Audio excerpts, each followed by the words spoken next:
Would you like to watch the nation's #1 overall prospect? Or see how the top lineman holds up against the very best? If you have interest in where the top safety will roam next season, or if Barry Sanders will sprint to Stillwater just like his dad did, they are set to tell you here today. The U.S. Army All-American Bowl will kick off in moments. The U.S. Army All-American Bowl is an annual tradition, an East versus West matchup featuring the nation's premier high school athletes. It is on this stage that declarations are made with hopes of becoming the future generation of collegiate and NFL greats. Tim Tebow, multi-threat, both passing and running. Adrian Peterson next to the clear with balance, and he's in for the score. Sanchez has a man downfield, touchdown. Sanchez threw a bullet. Deshaun Jackson makes an unbelievable catch. Are you kidding me?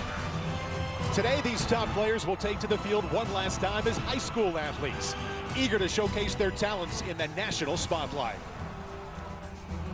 I rushed for 3,884 yards with 48 touchdowns in my senior season. I have 34 Division I scholarship offers. I'm a Rivals 5-star recruit. I'm a top 3 cornerback in the U.S. Have I ever allowed a sack in high school? Nah, never. 3 years starting left tackle, never allowed a sack.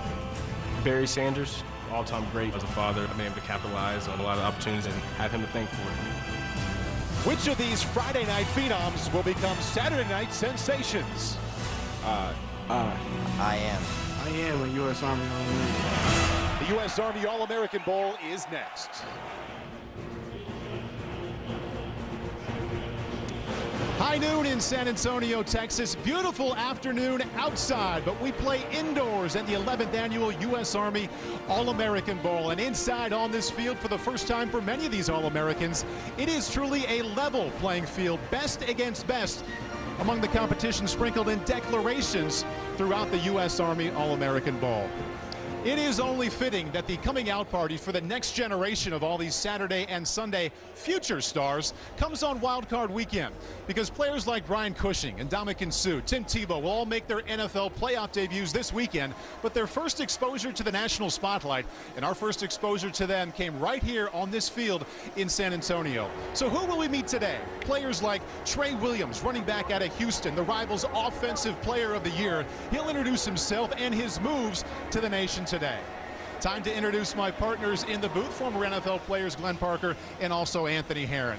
8 of our All-Americans today had fathers who played in the National Football League, and that list, Anthony, includes from New Jersey, Darius Hamilton. The Rivals Defensive Player of the Year is out of Don Bosco Prep, and strange enough, the thought is that he's maybe playing out of position at 6'3", 230 pounds, kind of small for a defensive tackle, but Darius Hamilton loves playing the 3 technique position. With former New York Giant Keith Hamilton is his dad, he possesses a skill set and a wide array of pass rush moves that's allowed him 18 sacks in his senior season, so I believe he's going to have every opportunity to stay inside.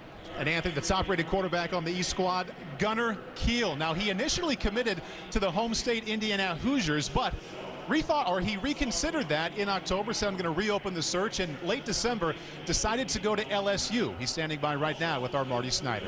And Paul, that certainly has been the story in the recruiting world. Gunnar Kiel going to LSU. Why at the end of the day, Gunnar, did you choose LSU? It was the perfect fit for me.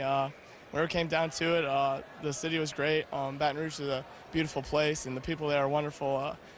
They treat me with respect and were very outgoing to me, and it's going to be a great opportunity for me to go in there and compete and try to get the starting job or backup job. I wonder who you're pulling for Monday night in the national championship game. I know it's LSU. Now, for you, a big-time quarterback, you've seen a lot of talented players. When you came here, how did the talent impress you in this game? Oh, it was unreal. I mean, it's definitely the best players all across the nation, and I mean, it's a great honor to be with them and play with them, but now I got some great friends to talk to whenever they go to college. And Paul, he will enroll early at LSU. In fact, leaving from here, heading to Baton Rouge.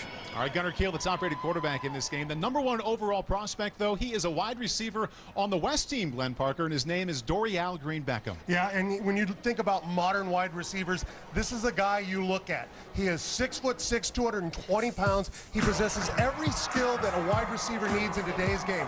He's got incredible hands. He's got speed to get over the top. He can run the bubble screen. He can play out of the slot. He's shifty enough to actually make people miss, but then strong enough to shrug off tackles. He absolutely looks like the modern wide receiver. And we will get to know the name, Dorial Green Beckham. We'll also get to know how to say it. Barry Sanders is a name we already know, a face that we recognize. And we will see Barry Sanders run today. You already know all about his father, Heisman Trophy winner at Oklahoma State in 1988, number 3 overall pick of the Lions in 89, retired as the number 3 all-time rusher in the National Football League, first ballot Hall of Famer in 2004. His son will declare his college intentions today. Later on, right now he's standing by with Lewis Johnson. All right, Paul, thanks so much. So, Barry, you followed behind the footsteps of one of the greatest running backs ever, your father. How have you dealt with that growing up, and how much do you think about that as you take the field today? I don't think about it too much. I mean, everyone knows he's the, arguably the greatest running back to ever play the game, and I strongly believe I don't think there'll be anybody else like him or even close, and so I just come out here and play. How has the recruiting process been for you? Obviously, some folks would love to see you in Stillwater. How have you dealt with all of that pressure? I know, my father did great things for the program, and, they just want, they would love for me to, recreate that. And, I understand that, and I've had a lot of fun with it, and, but I guess today we'll find out. All right, so Barry's taking the field, and he's got a little bit of a jitters. We'll have his declaration a little bit later today. Paul, back up to you. Yeah, much later. He'll be our final declaration in the fourth quarter. We are ready for our first declaration. It has to do with a hard-hitting safety from Miami, Deon Bush. He is ready to roll with our Marty Snyder. And, Paul, let me tell you, we start off with some heavy hitters today. You can tell Miami, Auburn, Alabama, some big schools here. And we have the entire Bush family, and they are all here. The dad, Gary, brother Gary, Mom, Michelle. We got Grandma over here. So who's it going to be? All these guys vying for your services. Deon, who's it going to be? It was a hard decision, all along with great schools. But I think I got to put my city back on the map right now. All right, he's going to stay home and go to Miami. Al Golden, once again, showing what a terrific recruiter he is. Let's head over to the Rivals.com desk with Mike Farrell. Mike? I think this is a terrific pickup for Miami. A lot of excitement around this because Al Golden has to keep kids at home. There's no doubt about it. So it's a local kid staying home. And you got to remember, Nick Saban wanted Deon Bush very badly. He is the defensive backs guru. He's the guy who gets everything he wants at Alabama. He didn't get this one. So with all the NCAA stuff that's been going on with Miami since early in the season, for Al Golden to keep this kid at home is tremendous. All right, guys, thank you very much. Anthony, we were at practice this week and laid our eyes on Deon Bush. What did you see? I saw a hard-hitting safety. This is a physical football player and the type of player that Al Golden needs in his secondary. Remember, Al Golden's a Penn State guy. He's a physical brand of coach. And so for him, on the defensive side of the football, he likes people who are willing to come up and run support, and that's most certainly what Deon Bush has the ability to do. But don't just pigeonhole him as a run stuffer. He made some plays on the back end as well with the ball in flight. He's got a great ability to be able to high point the football and get those takeaways you want on defense as well. East team did win the toss, and they are set to receive. There is Deon Bush, the newest Miami Hurricane, taken to the field. And Glenn, I tell you what I liked about this week. I also have the privilege of being at the NFL Scouting Combine each February, and by the time you get there, a lot of the athletes, their responses are kind of programmed. They're very well coached. They know what they're supposed to say. You spend time around these kids during the week. It's very fresh, it's raw, it's all from the heart, and they're always happy to see you. Very natural, very much uncluttered, undoctored. When you're talking to these kids, it comes out without a filter, and it's great. You really learn what's in their heart and what they're thinking. It's been a lot of fun this week. And I expect to get the lineman point of view, both sides of the line for both of you. Former NFL player on the line over a decade in the National Football League, Glenn Parker. I know you're paying very close attention to the feet out there at practice. Absolutely. The offensive linemen all start with the feet. You know, a lot of big kids can be big but not be good football players. These kids all have great feet. Anthony, no blitzing today. I hope that doesn't take away from your enjoyment as a former defensive end. Paul, these guys in the front seven, we got to allow them an opportunity to make plays, but it is an all-star atmosphere. We want everyone to be on a level playing field. 12-minute quarters, as you see there. Kicking off for the West Side, Nick Jordan at a Coppell High School in Texas. And he is on his way to the University of Texas and back deep to receive. That's Jarron Hopper, a wide receiver who will play at Clemson next fall. From 6 yards deep. Out to the 15-yard line goes Jarron Hopper. And that is where the East squad will begin. Led at quarterback by Chad Wojtek out of Cleveland, Tennessee. And Chad will play his college football at the University of Pittsburgh. We all played this game a long time, guys, collegiately, professionally, but I don't think either one of you would argue with me. What we saw this week from an athletic standpoint, from a size standpoint, this game continues to progress physically. Very dynamic individuals out there for as young as they are. Wojtek out of the shotgun with the inside give to Mike Davis, going nowhere. Number 90 is Jonathan Bullard. He'll announce his college intentions later on today. At number 7, Shaq Thompson. He'll also let us know where he's going to school. He's the top-rated safety in the country. Yeah, Shaq Thompson came up and set that edge pretty hard, Anthony. he let people know right away, I'm in this game. Take a look. Two guys that we're going to hear declare their universities today. They made a statement on the very first snap. Number 90 was Javonte McGee out of right here in San Antonio, Texas. The running backs in the backfield, 4 wide receiver options to the right of Chad Wojtek and 1 to the left. Flushed out to the right and looking deep and just firing out of bounds. He had wide open Stephon Diggs and just failed to see him. Well, I'll tell you, that was a great job by Ishmael Adams. Ishmael Adams played midway between the hashes and the number. In the sideline. So what he was able to do is kind of bait the quarterback into throwing that go and then slide back into coverage. Really good job by him. And we did get to see a bit of the skill set of Chad Wojtek. He's a guy who, he was in an offense in his high school where they moved the pocket quite a bit. And now with him being on the way to Pittsburgh, Paul Chryst, the new coach there, he was at Wisconsin this past season, and he knows how to utilize Russell Wilson and be able to utilize the skill set of a quarterback, even though the Badgers have been a physical football team over the years. 3rd down and 12 now, facing Wojtek again, rushing out to the right, almost past the line of scrimmage, lofting it deep. Good looking arm there on the run, as it was intended for Leonte Carew, but incomplete, and it'll be 4th down and 12. Precisely what I'm talking about there, Paul, because how many times did we see the Badger offense this past season run that same type of bootleg with Russell Wilson? And it was a different type of quarterback that Wisconsin had this past season, but that type of versatility of coaching style from Chryst, he knows how to utilize this type of athlete. That's why Chad Wojtek, he just told us this week, I'm staying with my Pittsburgh commitment, even though it's a coach who's with a physical brand of ball. Absolutely, and when we look at Wojtek, he's athletic. He's maybe not as big and tall as some of the prototypical quarterbacks. Really did a nice job out there. Bradley Pinion just barely comes down with the snap. From the 50-yard line goes Braylon Addison. 37-yard punt, a return of 7 yards as we get ready to watch the West offense. Former offensive greats, you know about these guys, Adrian Peterson and Reggie Bush. Mark Sanchez, before becoming a first-round pick, was a U.S. Army All-American. Deshaun Jackson, Percy Harvin, 2 of the premier playmakers and a couple of the premier young quarterbacks, Tim Tebow and Josh Freeman. LaShawn McCoy was terrific this season, and Andrew Luck, surefire pick, or surefire bet to be the #1 overall pick at the end of April. 1st down and 10 for the West offense. From the East 44-yard line, the quarterback is Siler Miles out of Denver. Mullen High School there on his way to Washington. Fires a strike. Out to the #1 prospect in this game. We get an early look at Dorial Green Beckham. And that is what Dorial Green Beckham brings to the table. They know that he can run past him. They had to give him cushion. All he does is run a simple step and in route. It's a hitch, get him the ball, make a play, get a couple yards, but because of that distance, they're able to go underneath for a lot of yardage. At 6'5", 220 pounds, he's almost got that fullback type of feel to him where the defensive back, he's going to get tired of coming up and hitting that big receiver on the stack routes. Siler Miles out of the shotgun to his right, keeping it himself. Galloping up across the 30-yard line. That'll be a West 1st down. Dual threat, excellent passer, and you saw right there a capable runner, too.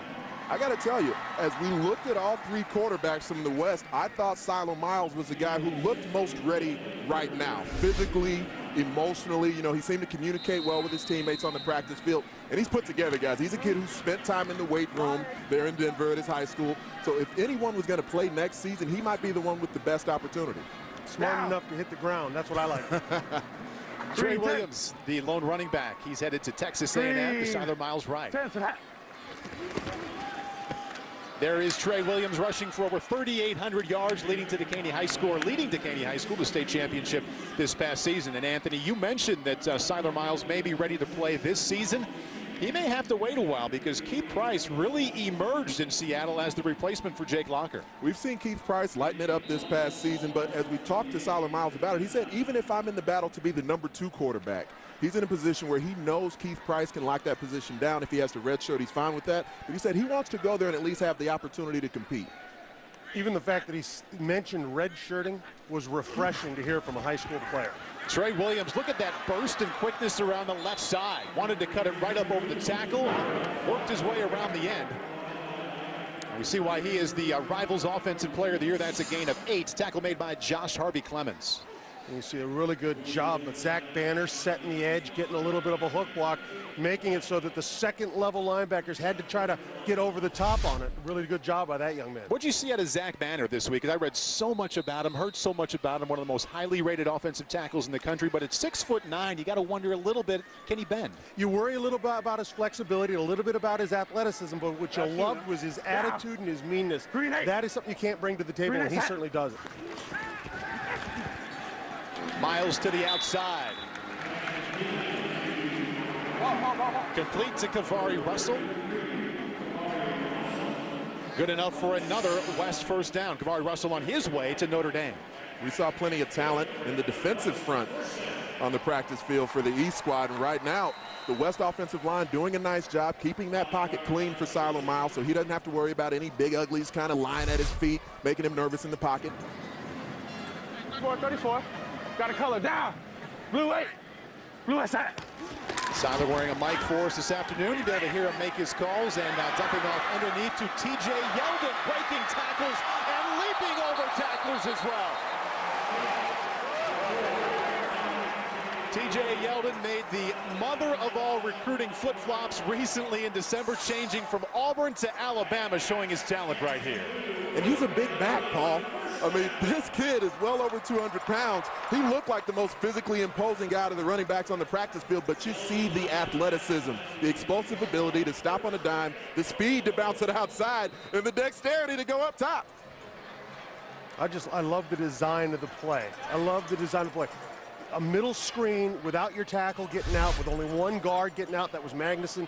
Really nice job of setting it up and making it looking confusing for the defense. First down and goal from the 2. Trey Williams and also TJ Yeldon in the backfield. Here's Yeldon, see if he can finish what he started. The defense there, the East team there to say, not on this play. Well, that offensive line beat to the punch. Great job by the East defense to come in. But you see that balance you talked about right there, Anthony. So tough to bring down a running back like TJ Yeldon. And Trey Williams at fullback at that point, that's not a position he's had to play much in his offense in high school. He tried to get a little lead block in there, went low. But you see how difficult it is, a bruising, physical runner with the type of balance that TJ Yeldon's shown so far. Tackle made by Raphael Kirby, his quarterback, or the quarterback for the West squad right now. Siler Miles, perfect, 3 out of 3, 27 yards. Also has 1 rush for 7 yards, and that rush did give the West squad its first down. This actually, mentioning TJ Yeldon, the second All-Star game he's played in since his season ended. So it took him a couple of days to get going, but it looks like he's ready to play. Empty backfield for Miles here on 2nd and goal from the 4. Penalty flag comes in late.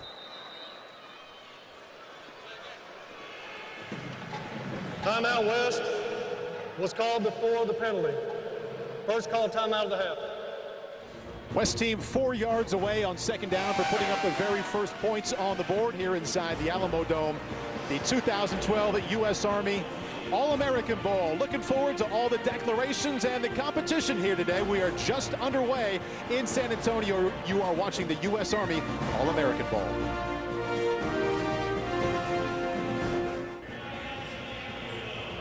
The U.S. Army All-American Bowl is brought to you by the U.S. Army. There's strong, and then there's Army strong. And by American Family Insurance. The strong zone set up by the Army just outside the Alamo Dome. We took a tour through there, spent a couple hours on Thursday. We see the athletes, they had their time there as well. And gotta be honest, a lot of fun and exciting things to do. Anthony Herron acted much the way I would expect my 5-year-old to. He got on every ride with a huge smile on his face. It's like my G.I. Joe memories from playing with all the action figures from when I was a kid. It was great to be out there. And the military staff, everyone from the U.S. Army, and the folks here at the All-American Bowl, they did a great job taking us around and greening us as we checked out some of the different facilities. And impressive people from the foot soldier all the way to the generals. Impressive people to talk to in their knowledge and in depth of what they were able to get across this, what the Army is trying to accomplish. Really a great experience for all of us. Play fake to Barry Sanders. Siler Miles pulls up, keeps it himself, inside the 5 and inside the end zone. Touchdown, Siler Miles.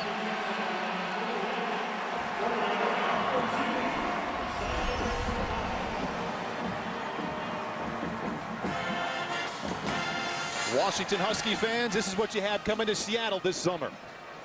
And they see this same skill set in a guy like Keith Price.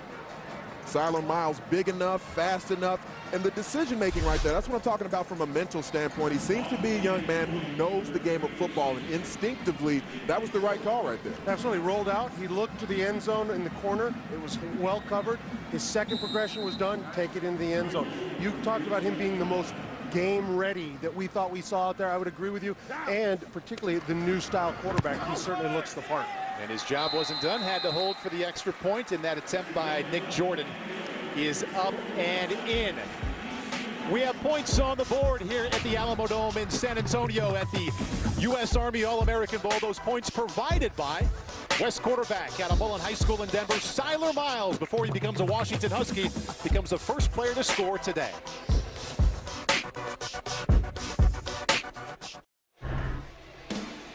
Strong history of defense here in the U.S. Army All-American Bowl. Haloti Ngata, known by many to be the top defensive lineman in the league, and Ndamukong Suh challenging for that title. He'll chase Drew Brees around this weekend, wild card weekend. Brian Cushing will do the same to Cincinnati rookie quarterback Andy Dalton. Patrick Peterson, what an unbelievable rookie season he had, defense and special teams. Will Brian Nance be the next defensive star? And we're about to find out, Paul. You see the entire family here with big smiles on their face, anticipating this moment. Brian Nance, a linebacker out of Euless Trinity, which is a suburb of Dallas, 6'3", 210 pounds. Great size, really moves well, shoots the gaps well, and gets after those angles. But now here's the moment, Brian. You've got three hats here on the table. Arkansas, Baylor, and UCLA. This is the moment. Where will you play your college football? First off, I'd like to thank all these coaches for giving me the opportunity to get this chance. But I will be attending University of Baylor. Baylor University, all right. And by the reaction of everybody here, they seem to be happy about it. Now, you had a torn ACL your junior year. How tough was it to get back and really get back into the playing condition that you were? It was real tough. I had a lot of treatment. I had 2 a day, Monday through Friday. Saturday, I'll go out and run and work out. But it was real tough, but I finished off good, and now I'm here. RG3 and the way he played and the way Baylor played really have anything to do with your decision to go there? No, sir. All right, you're just excited to be a Baylor Bear. Not too far from home. He'll be heading to Baylor, Paul. All right, Sal Lewis, that's 2 victories within the last couple of weeks here inside the Alamo Dome. Baylor winning the Alamo Bowl. What an unbelievable game against Washington. And now landing young Mr. Nance.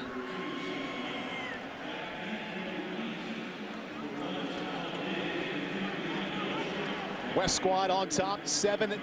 Siler Miles headed to Washington, quarterbacking his squad down and keeping it himself for the first touchdown run of the day. It's 7-0 with the East team ready to take over.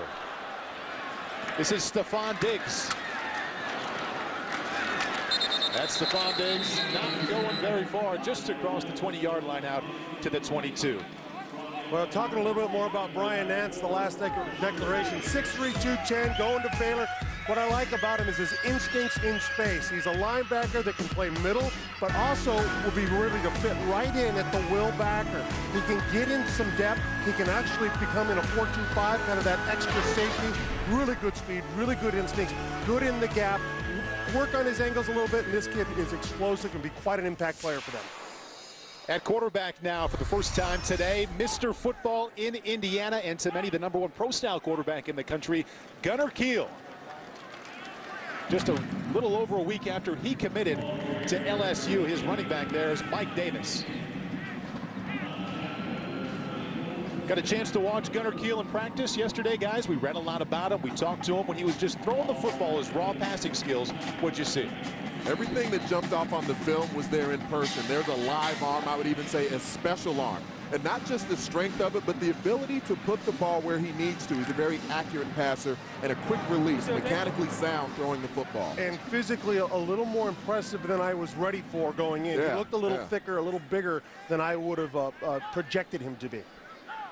Initially committed to Indiana, then in October reopened that search and ended up at LSU, making up his mind December 27th. Firing down the field on the run. A nice looking football there as he was falling out of bounds and looking for his wide receiver, number 80, Dre Bowles, who will be a Tennessee Volunteer. Had it in his hands, couldn't quite hang on to it. This is an element of the Gunnar Kiel game that people don't know about. He's actually pretty mobile in his own right, and the ability to throw the ball accurately on the run. A little go-long, throw-long action from there. Well, you know, accurate on the run, obviously, put right between two defenders. That defense was very well played by Ishmael Adams and Ladero McNeil. They were right in place, and he still got it where it had to be. East quarterbacks right now, Chad Wojcik, he led the first series. Now Gunnar Kiel combined 0 for 3. As they look to get it going here, 6:45 left in the first quarter. The West team on top 7-0.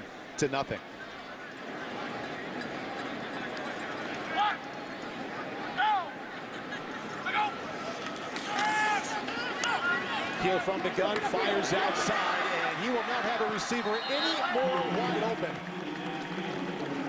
than that.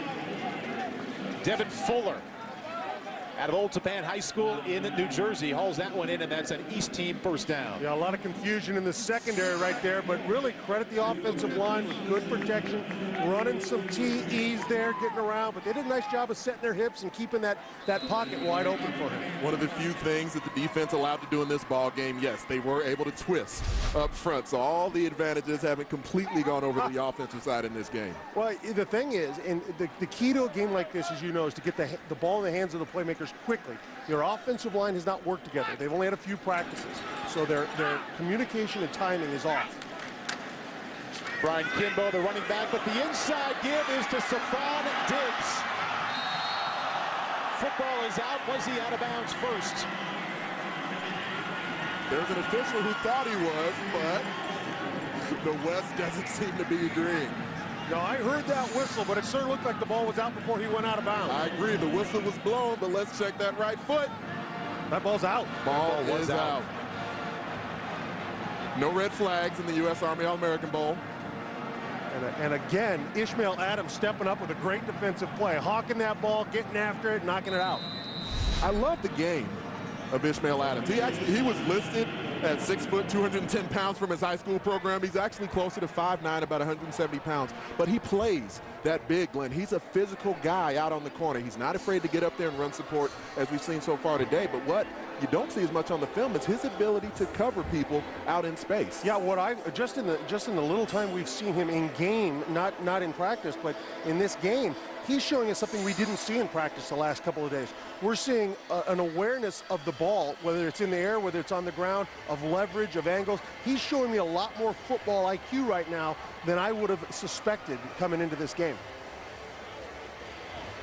Stephon Diggs appearing to be inbounds when that football came out, and Stephon, one of the top-rated just overall athletes in the country out of Olney, Maryland, still undecided, and he was really I think the only one we talked to.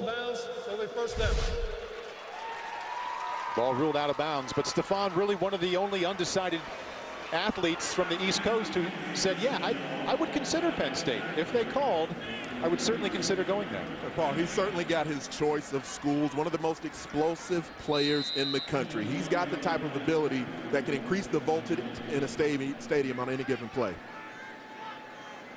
Brian Kimbo, the running back behind Gunnar Kiel, 1st and 10 from the 37-yard line. Another reverse. And that was Devin Fuller keeping it himself and being run out of bounds. Let's kick it downstairs one more time to Marty Snyder.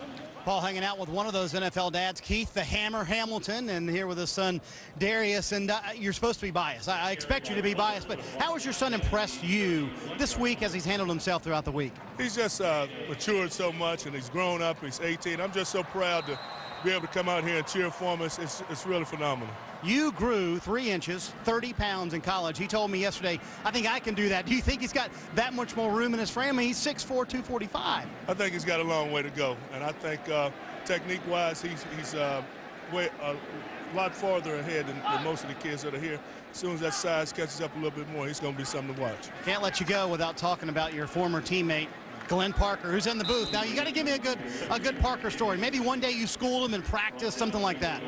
Well, we used to go at it all the time, but I just want to know, did he get any road game? Oh, no, are you kidding me? He's got no road game. I mean, you should see that man up there. He's as shiny as you are. All right, tell him, what's up, Parker? Hey, Keith, I'll tell you what, the Hammer Hamilton made it a bear every day in practice. I'll tell you, this guy was on me. He said he gave it to you. You gave it to him every day in practice. He never could get away from you. Yeah, we used to go at it, but he was a good guy. Good guy. We'll leave it at that, right? No inside stories. No.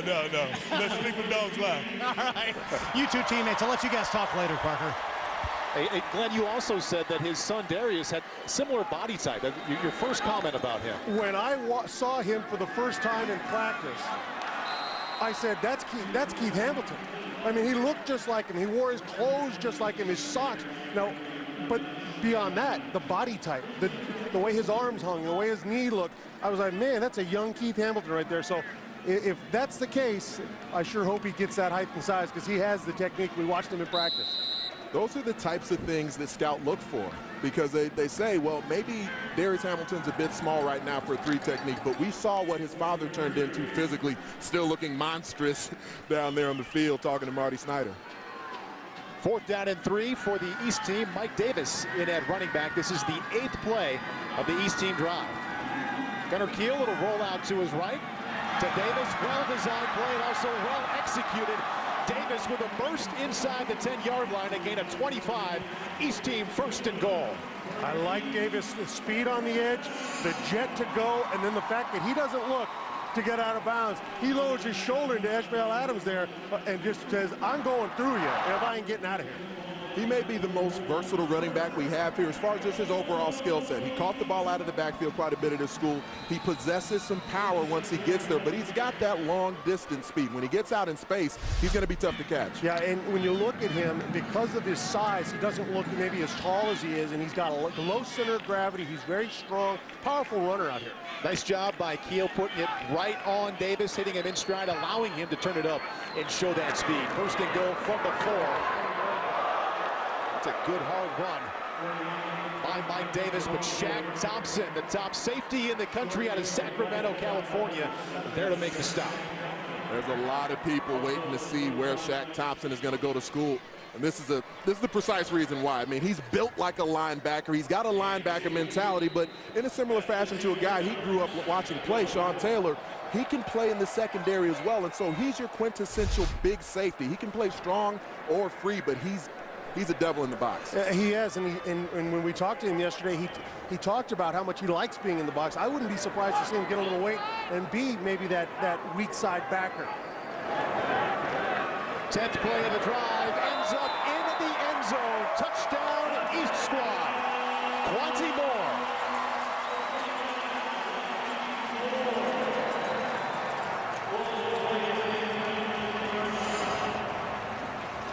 The rotation at tailback wasn't what they expected it to be this week, so we're going to see a lot of different bodies in the backfield for the East squad this week. And Quanti Moore is another guy who we're going to see him on the defensive side of the football as well. So he practiced most of the time at linebacker, but they got him in there getting some run at tailback. I got to give some love to DJ Humphries, the left tackle. Got his hips, rolled him, got his feet, kept him moving. He's smaller than the man he was going against. Did a great job of opening up that side of the line.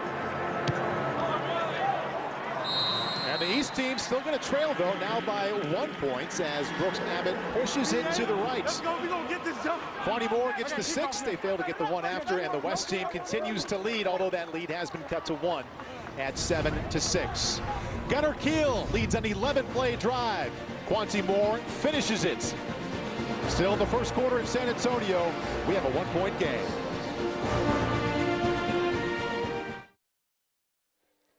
Yesterday, Chief of Staff of the U.S. Army General Raymond Odierno met with the athletes at the National Combine. Many could be playing here next year. Any idea where you're going to go to school yet? General Odierno says he sees something special here at the U.S. Army All-American Bowl. We know that those who choose to play this game understand the importance of leadership. Use these skills that you've developed to make something better of yourself, to give yourself opportunities. 1, 2, 3. There we go. General Odierno, kind enough to spend time with us yesterday. You could tell just so proud that the Army is associated with this game. And what he told us, we like to be associated with the best, individuals who excel and are physically and mentally tough, linking quality elite high school young adults with the Army, introducing both sides to each other. How impressive was it for us to get to meet General Odierno as well? And he gave us all coins that, I mean, it was a rare item. It's got the warrior ethos on the back of the coin that he gave us, and there's only one coin associated with the military higher than the one General Odierno gave us yesterday. Everyone was very intimidating. Back deep, Trey Williams, Rivals Offensive Player of the Year. Here he comes from 5 yards out. Going full speed already, putting that head down and almost getting out to the 30-yard line. Nice burst by the young man from Houston, on his way to Texas A&M. West offense will be back on the field when we come back with a 1-point lead. We've already had 2 declarations here today already in the first quarter. Deion Bush putting on the Hurricane hat. He is heading to Miami, and Brian Nance, linebacker out of Trinity High School in Texas, will play for the Baylor Bears. We are ready for number 3, and for that we go down to Marty Snyder. And that would be with Nick Dawson, the linebacker out of Charlotte, North Carolina. Now, he got to go to the Belk Bowl, which was in Charlotte, and watch Louisville play NC State. That was kind of strange for him, but we're here with the whole family, Dad Jacques, Aunt Sonia, so it's down to Louisville, Clemson, NC State. Do you stay home or do you go to Louisville? Which is it going to be? I'm going to go back home to my home state. To the Louisville Cardinals, and I think Dad had a little something to do with that because Dad Jacques lives in Louisville. Was that a big factor? No, sir, not at all. I just wanted to pick my school, like, where it's going to be the best fit for me. And, like, once again, building the defense like he always does, right? All right, Marty. Charlie Strong developing a reputation. Former Florida assistant, is one of the best young recruiters in the nation. It's the type of talent you need, especially when you're up against the likes of Clemson, NC State, Louisville, really continuing to build that defense up. In at quarterback, Tyler Matthews on his way to TCU and lifting one downfield, little bit behind. But coming up with the catch, Braylon Addison. A good job by Matthews of understanding where it was going to come open. Addison makes just a quick move inside, then runs the seam, and he gets behind the defense. Wasn't the best throw, but it got there, and that's what you're looking for. Braylon Addison, one of the players that made it tough on the All-American Bowl committee because they didn't know what position to play him at. He's an athlete. He played quarterback, wide receiver, defensive back, running back, but he can play it all. 37-yard gain. Tyler Matthews 1 for 1, keeps it himself this time. And runs it right out of bounds. And Nick Dawson as a linebacker, we talked about what he's going to do for Louisville defensively. In the defense he ran in high school, he really got to blitz a lot and use that athletic ability. He's kind of an angular, lean type of football player, but's got great closing speed. So whenever you see him decide that it's time to go get that ball carrier, he hits another gear, and he's able to make those plays in the backfield. And as Marty mentioned, his dad lives in Louisville, so maybe that gave him a little lean in one direction or another, but we talked about the recruiting that they're doing on the defensive side of the football, and I think Nick Dawson is really going to add to them in the front seven. Barry Sanders, the tailback, to the left of Tyler Matthews. Rolling out to his left, coming back to his right under heavy pressure. Matthews lifting it downfield and just throwing away. Tyler Matthews, a very interesting story to me because so much has changed since he declared his intention to play quarterback at TCU. He did that during the spring. Now, after this season, the man who recruited him, offensive coordinator for the Horned Frogs, Justin Fuente, took the head coaching job at Memphis. Just then, Charlie Weiss took the head coaching job at Kansas. He's from Kansas, played his high school football right there at McPherson High School, and Charlie Weiss came to pay him a visit. Said it really forced me to really think about how much do I want to go to TCU. Said he never even flinched, just had to rethink it and said, I am going to TCU. He enrolls there next week. And that's how important first contact is for coaches with these kids. The guy who's there first shows the most emotion and really sells himself, generally has the advantage over the course of time. 3rd down and 7, lifting it downfield and leaving it behind Jordan Payton, and Peyton came back strong for the football and drew a flag from the East team for pass interference. Even with the defender hanging on him, I'm actually kind of surprised that Jordan Payton didn't catch it, because he caught everything this week.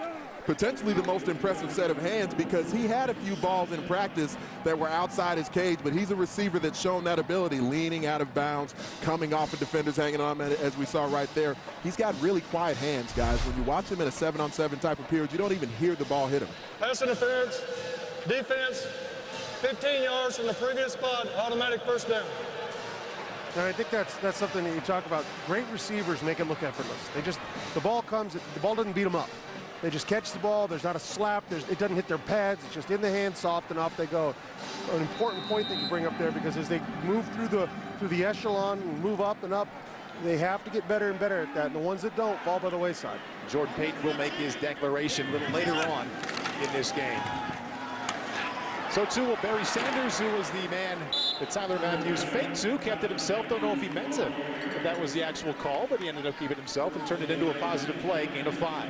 He talked about the decision that Tyler Matthews, I guess in effect, didn't make by staying with his declaration to go to TCU. But Charlie Weiss likes that cerebral brand of quarterback, and that's certainly who Tyler Matthews is. The head coach for the West, Tony Severino, he said that Tyler Matthews was the kid who picked up his offense as early as possible in this week. Young Barry Sanders on the field. The tailback to the left of Tyler Matthews in the shotgun now on 2nd and 5. And here is Sanders right up the middle, has a seam and has a West touchdown.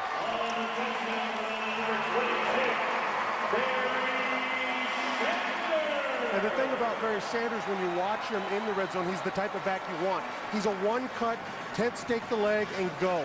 He's not going to jump cut. He's not going to wiggle. He's going to pick a seam, understand the angle that's most beneficial to him, and take off. We see it on film. We saw it in practice this week, and here we just saw it today in the red zone. And as we sat down and talked to him, Glenn, we asked him, what do you feel like are your best traits as a runner? He said, my patience, my vision, my instincts. He's got a lot of physical tools, but he said, you know what, the mental part of running the football that genetically may have been passed down from his father, he says he really feels like he's got that down. 10-yard touchdown run by Barry Sanders and the West team.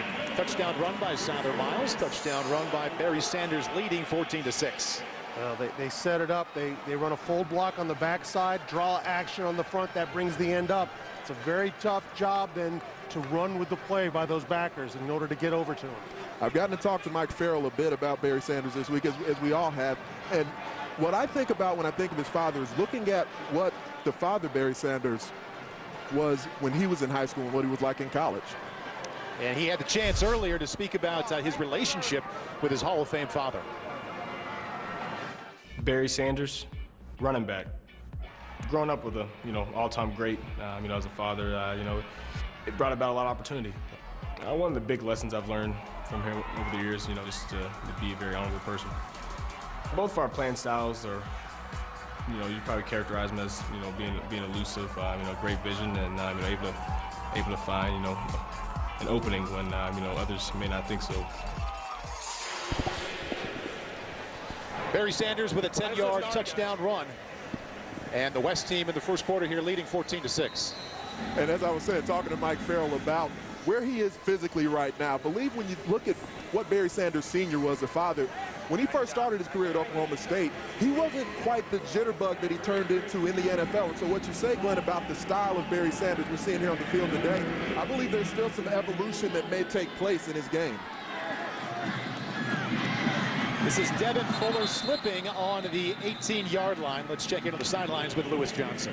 All right, thanks. Well, Barry, you said you had some jitters before the game started. You wanted to get that first rush in, but you scored a touchdown there. How are you feeling now? Feeling good. That's probably the biggest hole I've seen in a long time. And, I just did what I was asked. What did your dad really exemplify to you, not only on the field and off the field, that helped you become the young man that you are now? Oh, just humility. He has great respect for, anyone he meets, and, I like to get the same. And you said you remember when you were a young man, you were like 3, you went to see the Chicago Bulls, and you met Michael Jordan. You really had some incredible experiences because of him, correct? Yes, sir. I thank God for him every day, and we've had a lot of fun over the years. All right, we can't wait for that declaration coming up later. Yes, sir. Okay, Paul. Hey, and speaking of that declaration, how interesting it must have been for young Barry Sanders to watch the Fiesta Bowl last week, because he is seriously considering Oklahoma State and Stanford. What a game that was for any fan, but for somebody considering a scholarship offer from both, I don't know if that's fun or nerve-wracking, but it's something. I think he described it as well as anyone could. He said it was weird. That was the word that he used to describe it, because both schools have come at him so hard, and he's given both such strong consideration. Quarterback in for the East team right now. For the first time, we see Anthony Alford, Mr. Football in Mississippi.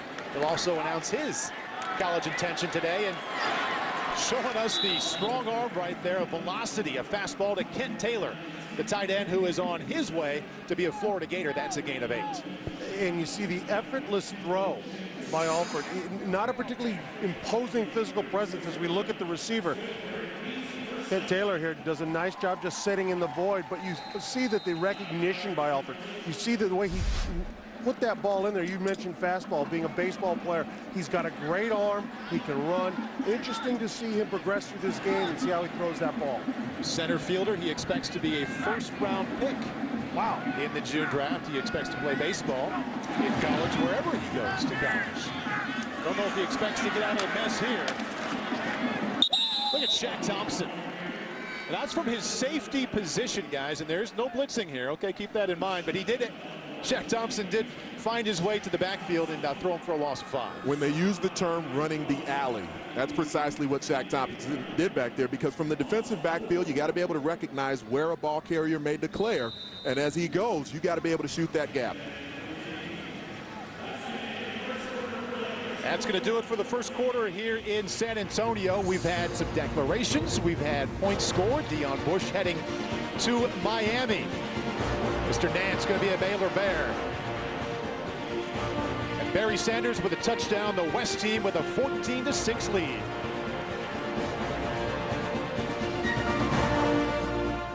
Barry Sanders getting his pads worked on there. He did some work against the East defense moments ago. The son of Hall of Fame running back, the former Detroit Lion, Barry Sanders, with 1 touchdown already, and at the end of 1 quarter, the West team leading 14-6. Let's check in now with Marty Snyder for another declaration. And that will be with Keith Brown, the linebacker out of Miami with 4.5 speed. Mom LaQuanda here, stepdad Morris is here. Now, he was committed to Miami for a while. The coach left. Illinois for a while. The coach left. So now it's open. Illinois, Miami, Louisville. Keith, who's it going to be? I want to take my talents to the University of Louisville. There you go, back-to-back commitments for Louisville. Charlie Strong showing why he's one of the best recruiters in the country. Let's head over to the Rivals.com desk with Mike Farrell. I'll tell you what, Charlie Strong looking awfully strong, isn't he, Mike? Yeah, Charlie Strong is a great recruiter. He was a great recruiter at Florida, and you know what? He does a lot of damage in South Florida. Keith Brown coming from that area, and over the last few years at Louisville, he's lured these kids up. If there's one school that's out there that's a danger to Al Golden, it might not be Florida. It might not be Florida State. It could very well be Louisville, because they do a tremendous job. Now, looking at this guy, he's not a very big player, but he's got tremendous speed. He covers a lot of ground laterally, and I think he's a guy that's going to fit perfectly in what Charlie Strong likes to do there.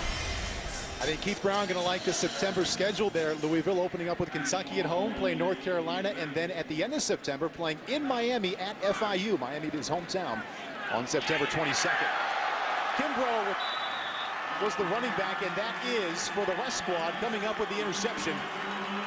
Kendall Sanders, Anthony Alford picked off by Sanders. And when you watch here, watch Alford come back. He takes a look, and he throws really without seeing the void. He's got to do a better job of understanding where that hole's going to be and where the man's going to come open. I don't think that he ever looked over the top and realized what was happening. And that's one of the things you run into with a slightly more diminutive quarterback. He's right around the 6-foot mark. One of the things that they'll teach him at the collegiate level, wherever he ends up, is to get a little more distance between himself and the line of scrimmage. That opens up the throwing window for a quarterback who's not upwards of 6'4" and 6'5". Will they teach him to use the word diminutive in a sentence? I think he already knows. We spoke to him this week. He's a pretty well-spoken young man. I think he was one of my favorite interviews, by the way. Yeah. Just such a humble man for as much as he's got going on with baseball and football. Pretty incredible. Trey Williams in at running back, and the quarterback for the West team, who is now 1-for-1, big Zeke Pike, 6'5", 220. from Edgewood, Kentucky, on his way to Auburn. And his father, former Buffalo Bill and former teammate of Glenn Parker. Seems like this happening a lot here. Yes, his father was Mark Pike, one of the standout special teams players for the Buffalo Bills, and probably could have made Pro Bowl as a special teamers had we not had Steve Tasker on that same team. Zeke Pike ready to go to Auburn in a hurry. He'll enroll there next week and be a part of winter conditioning and also spring practice. Attempted the inside give to Trey Williams. Ball comes out on the ground, and the East team scoops it up. Eli Harold, the future Virginia football player, recovers the fumble. And this might have gone to the house. It was wide open. Unfortunately, when we talk to kids at any level, it's the fundamentals.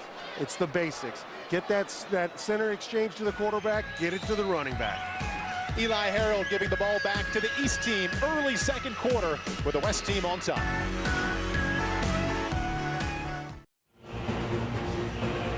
The U.S. Army All-American Bowl is brought to you by Football University, elite football training for the nation's top athletes, and by San Antonio, deep in the heart. We have enjoyed our time here in San Antonio, Texas. Beautiful weather, nice people, great game here, early second quarter. West team on top of the East team, 14-6 of the U.S. Army All-American Bowl. Bit of a sloppy second quarter, plenty of time to clean that up, but 3 plays and 2 turnovers. Zeke Pike, Trey Williams couldn't hang on to that exchange, put it on the ground. Eli Harold scooped it up, and the East team right back on the field. Another fumble. Chad Wojcik, the quarterback, back in. He did quarterback the first series for the East team. Marty Snyder is a bit outsized on the sideline, I understand. Yeah, even you would be outsized down here, Burmeister. Let me tell you, with David Robinson beside you. So we've got NFL dads, we've got NBA dads too. David Robinson here. His son Corey is a junior. He went through the combine, first team All-State in the state of Texas as a wide receiver. How's the recruiting process different, football to basketball, and how's it changed over the years? Wow, it's changed quite a bit. You know, back when I played, coaches actually had to go and see you play. Now they watch film, right? They flip YouTube on. No, nowadays, you know, there's so much video on everybody, and they have access to it. So, you know, if you're a good player, you're going to pretty much be found nowadays. What expectations have you set for him for the next year as the recruiting really will pick up in the senior year? Well, just keep his expectations realistic. I mean, you know, he's just started playing basketball playing football 2 years ago. It's okay. and so, you know, I think for him just to kind of just take it one step at a time. If he gets recruited, he gets recruited. If not, he's a great academic student. He's going to do fantastic. How about for you walking back into this building, and definitely some moments in here for you, correct? Yeah, I mean, my last moment was us winning the championship here in '99. So not a bad way to go out. I love this building. I love it. You were talking to me earlier. You said one of the most important things is these kids get exposure to what our military does. Why is that so important, you think? Well, because, you know, these young guys right here represent us all across the world, and they do a phenomenal job. They represent the best of everything America is about. You see a 17-year-old kid carrying a rifle. I went to Iraq not too long ago, and those kids carry themselves with such a poise, and it's just hard not to respect what they do for us every day, and they do it in some of the most dangerous parts of the world. So I'm just glad our young guys understand what our military really means to this country. Well spoken. Best of luck with you and Corey for the next year, right? Yeah, well, thank you. It'll be fun. The Admiral, David Robinson, reliving some memories here in the Alamo Dome, guys. Hey, Marty, only fitting that we have David Robinson and Barry Sanders in the building today. Two of the most successful, talented, quality people that also combine humility and class with all their productivity on the field and also the court.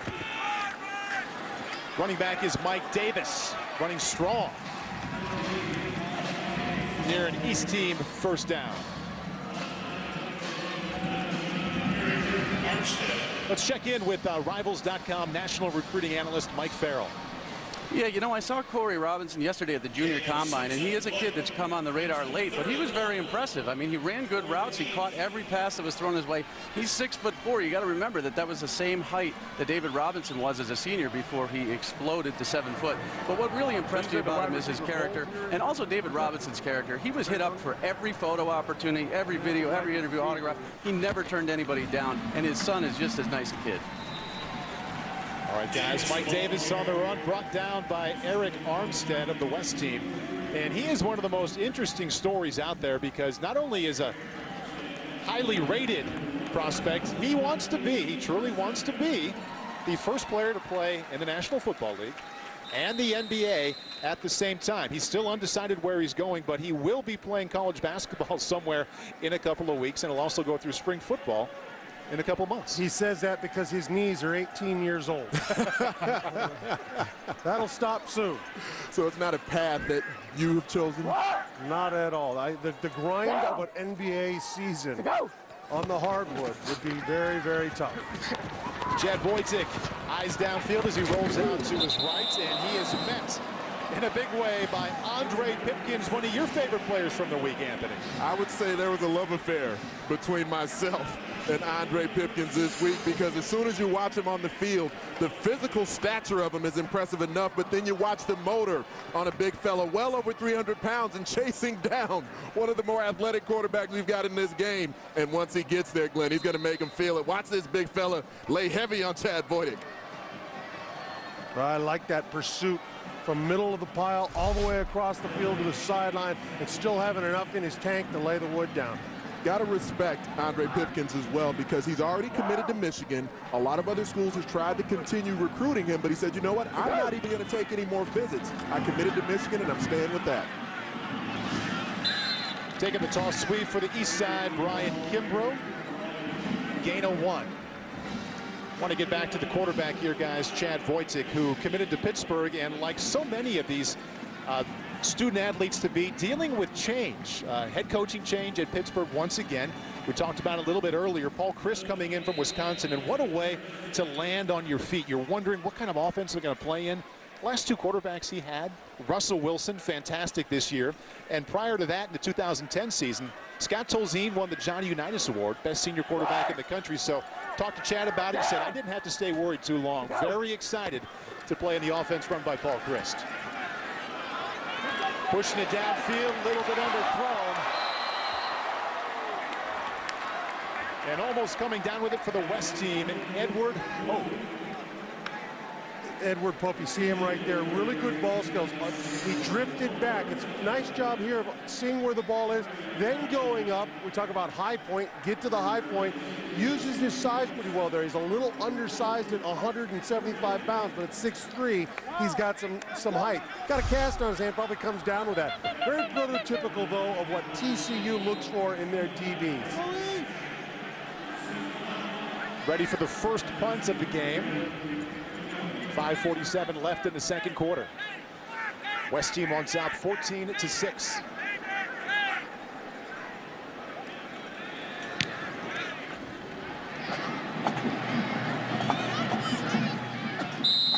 Just sails into the end zone. The punt of Bradley Pinion, who is on his way to Clemson. We're on our way to break. On the other side of that break, another college declaration. Stay with us at the U.S. Army All-American Bowl. U.S. Army All-American Bowl continues here inside the Alamo Dome. The West team on top, 14-6. It is time for another college declaration. Let's head to the sideline for that. All right, thanks so much, Paul. We have wide receiver Jordan Payton here from Oaks Christian High School in Westlake, California. He's got a couple of his mentors here, coaches. And you're wondering where his family is. Well, they're right there in Santa Monica, California. Say hi to your mom and dad, Kathy and Jerry. Hey, Mom, I love you guys. All right, and here's the moment. You're a tremendous wide receiver with incredible gift to catch the ball. But right now, everybody wants to know where you're going to do that for the next 4 years. So we have our hats here, UCLA, Notre Dame, and Cal. Everybody wants to know, where will it be? Well, I'll be going for the next 4 years to the University of California. Oh, wow, Cal. Now, that's very interesting because you were committed to USC for over a year and a half, so why the change, Jordan? You know, I just felt most comfortable at Cal, and I love everything about that, about the school and the coaches, and the players are all my best friends, so I love you guys, and we're definitely going to do big things up there. How do you think the party's going now at home there for the folks in Santa Monica who just watched this? I know they're going crazy. I love you guys so much. I wish you could be here, but I know you guys are having a great time. Mike, Tiffany, Mom, Dad, I love you guys. All right, Jordan, congratulations. Good luck the rest of the way, and we'll see you in the Pac-12. Thank you so much. All right, Paul. All right, Lewis, that is a talented wide receiver going to Cal. excellent at making the contested catch throughout the week. We saw it ourselves, and everybody, one of the first comments they make and say, hey, what are you seeing? Hey, Jordan Payton catching a lot of balls in traffic. Body control.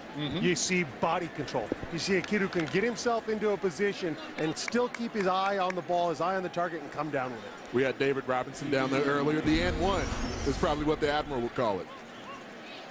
Siler Miles back in at quarterback. Siler put the first points of the board. First points of the game on the board with a touchdown run early in the first quarter.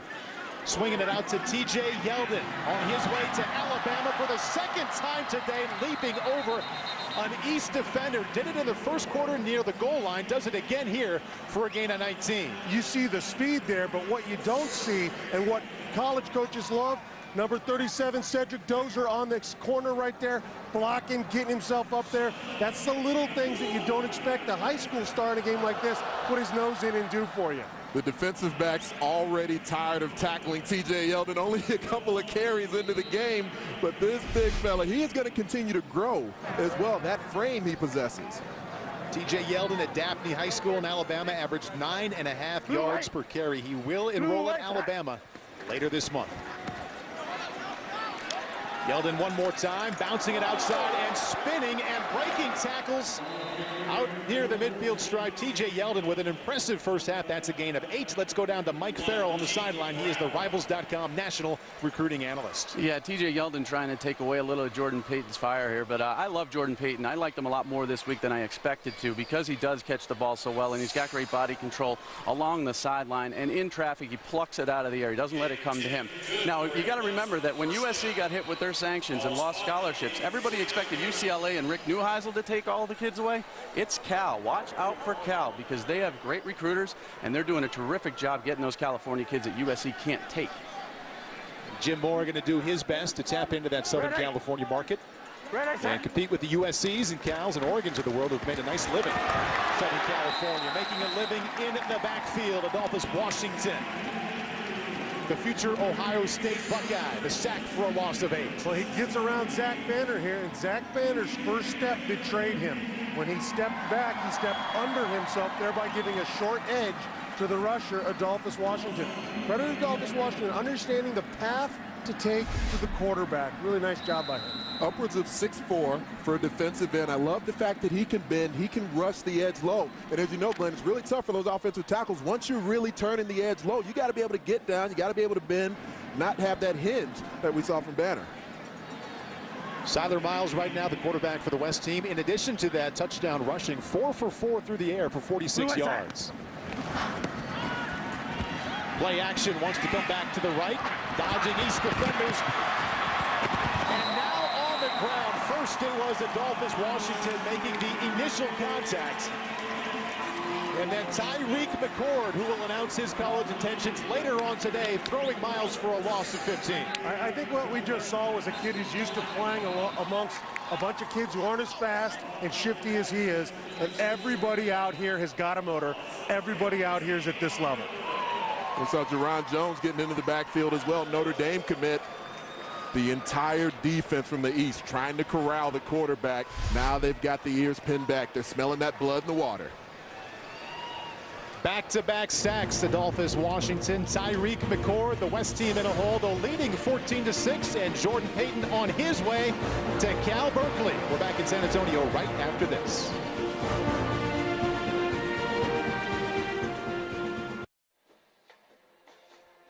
Excellence is about standing out, being the best. U.S. Army Player of the Year, Dorial Green Beckham, and Soldier of the Year, Specialist Thomas Hauser, both share the strength and determination for their own journeys toward excellence. Down there was like me as like the private, brand new to the Army, and this end zone is like me winning Soldier of the Year.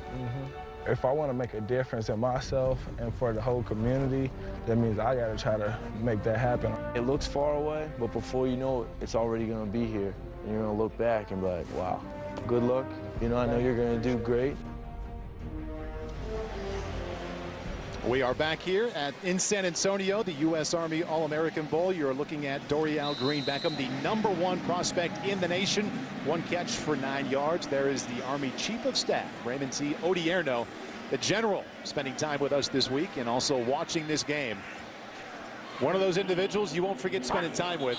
No matter what he says to you, you're paying attention. Absolutely, and you know, you talk about honor of meeting the chief of staff, but it's also from 5 yards. From the lowliest private up. Every one of these people have been absolutely impressive, but to sit there in the room with him and talk with him and see how he approaches things, it gives you a real appreciation for the men and women in our service. And imposing size as well. You know, his rank is imposing, but his size imposing as well. He was a former football player. Talked a lot about the similarities between football and Army with the reliance on trust and the need for resiliency as well. Need a big play here for the West, and then Siler Miles to Dorial Green Beckham, 3rd and 38, one-handed catch, 6 points for the West.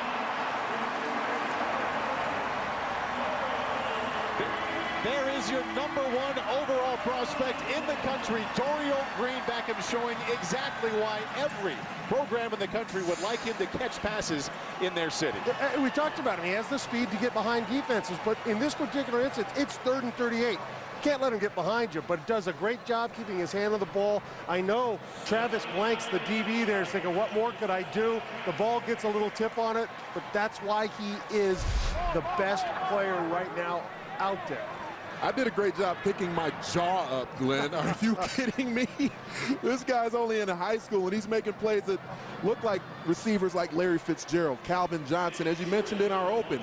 This is the next generation of wide receiver that we see at the major college and at the professional level. 6'5", 220, runs like a deer with hands that can catch anything you throw at him. And when we were speaking to him yesterday, I don't know if you noticed, we shook his hands and enveloped us. Yeah. Dorial Green Beckham, the one-handed touchdown catch on 3rd down and 38. Over 6,300 career receiving yards. That set a national record at Hillcrest High School in Springfield. And he just wowed all of us with a one-handed touchdown catch.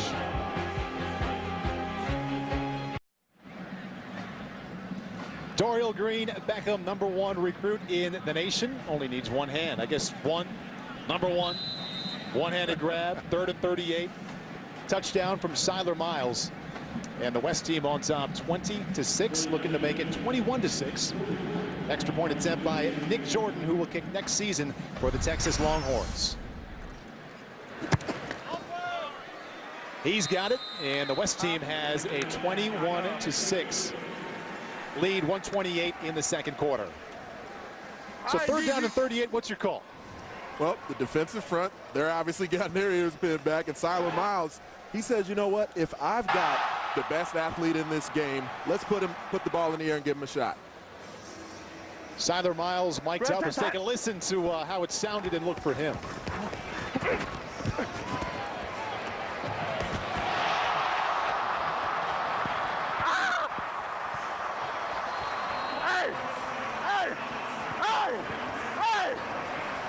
Get up! Hey! Hey, D! Hey, D! Hey, hey! Hey, I see you, baby! I see you! It was a nice job by Siler Miles giving Dorial Green Beckham a chance, but he just showed right there what every quarterback needs. And Matthew Stafford has it in Detroit, Calvin Johnson. I think Andy Dalton has it with young A.J. Green. Sometimes receivers don't get open, but you got to throw it to him anyway. A receiver who can make a play even when he's not open is the most valuable kind of receiver. Yeah, I would agree with you. And the thing is, it's a guy that can make a play on a ball that becomes not only it's not the takeaway, it now becomes a 50-50 ball, exactly. And then it becomes your ball. Give him a chance. Give him a chance. That's right. And see what he can do. And not, you have a 5'10" shifty receiver out there, you're not going to give him that kind of chance. You have a 6'6" weapon. You trust him that more times than not, he's going to come down with it. So when we go to 3rd and 38 the next time, my call will be throw to Dorial Green Beckham. I would support that call. Pooch punts or throw it up for #5. Either way works. Stephon Diggs. Big hits and lots of room for Diggs. Spinning out to the 32-yard line. That's where the East team will take over. We are ready for another college declaration. Marty Snyder on the sideline has us covered there. And that will be with Jordan Diggs, the very talented, very physical defensive back out of Florida. He's got his mom here. And last week, this was 5 teams. It's down today to Vanderbilt, South Carolina, and Tennessee. Jordan, who's it going to be? Well, sir, all of these are really great schools, and they were all great fits for me. But Gamecock Nation, here I come. There you go. The old ball coach gets a very physical defensive back, and it doesn't hurt that he's become very good friends with Marcus Lattimore, the running back at South Carolina and an alum of this game, Paul. Jordan Diggs said all the way back in November he would announce at the U.S. Army All-American Bowl. Just does so. He'll be a South Carolina Gamecock. And that football is out on the ground, and picking up and running with it is number 90, Javonte McGee. Well, Hassan Ridgeway came through, used his shoulders right. Take a look here. Number 8 is going to break through the double team, get himself in there, use one hand. Most impressive, though, there's a motor there, but the way he had his pad level low and used his hips to get through that double team. Got to be able to get skinny in those types of gaps, no matter how wide your hips might be, to be able to turn and elongate yourself through a gap. That's what you have to be able to do as a defensive lineman, to hit creases in the front. Javonte McGee from Sam Houston High School here in San Antonio, Texas, still wide open where it says college. Would imagine some people taking notes. Big guy who can scoop and run like that. He almost had 6. He could smell it. So the West team right back on the field. Their last offensive play ended with a Styler Miles to Dorial Green Beckham touchdown pass. And now 21-6 with a little over 1 minute left. A buck 05 here in the first half, with an excellent chance to add to that lead. Byron Marshall is the tailback. Tyler Matthews the quarterback. Tyler Matthews just engulfed there by Jarron Jones, defensive lineman from Rochester, New York, who will play next year at Notre Dame.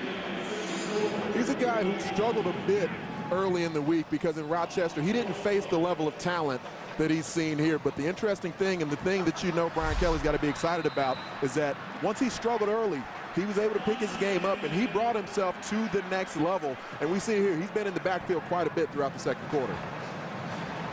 Tyler Matthews, quarterback out of McPherson High School in McPherson, Kansas, will be a TCU Horned Frog next year, rolling out to the right. And putting it too far out in front to Derek Woods, a wide receiver from Inglewood, California, who has already announced his intention to be an Oklahoma Sooner next year.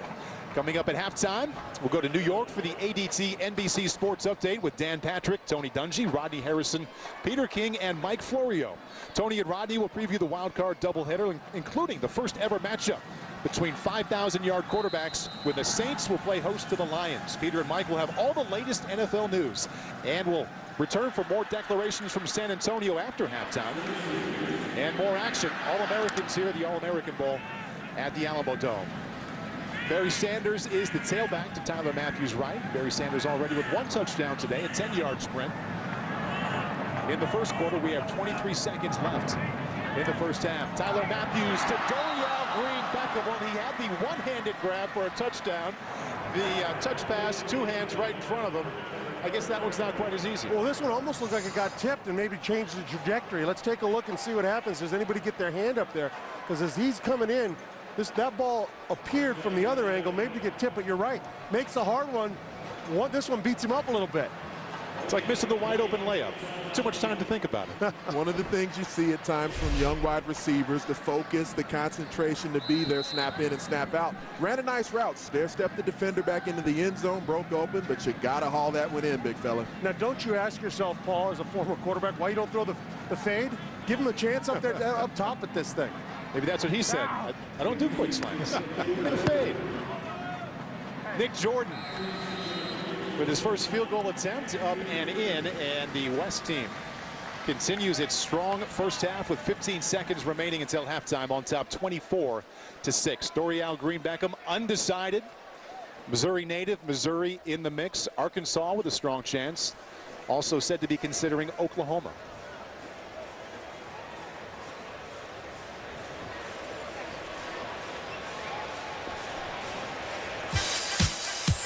Gatorade honors the nation's top high school athletes based on their athletic excellence, academic achievement, and exemplary character. We have 5 state winners on the field today.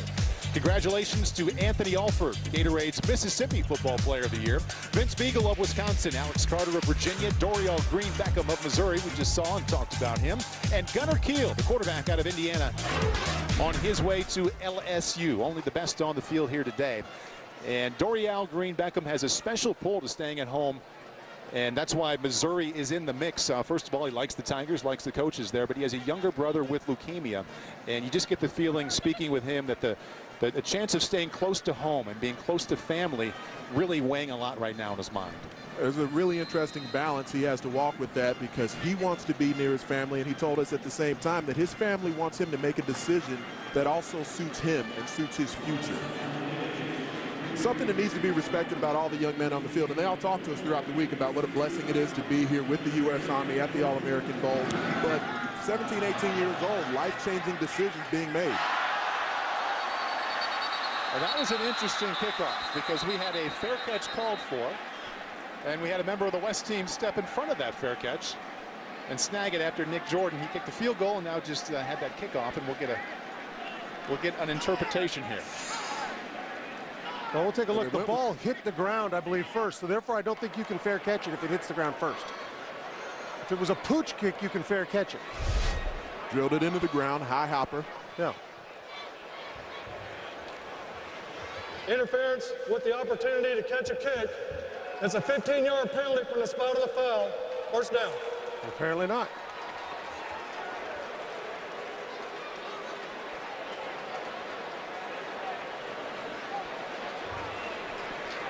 So we've had a handful of declarations today already, and we take a look at the buzz from what's happening in the Twitter world.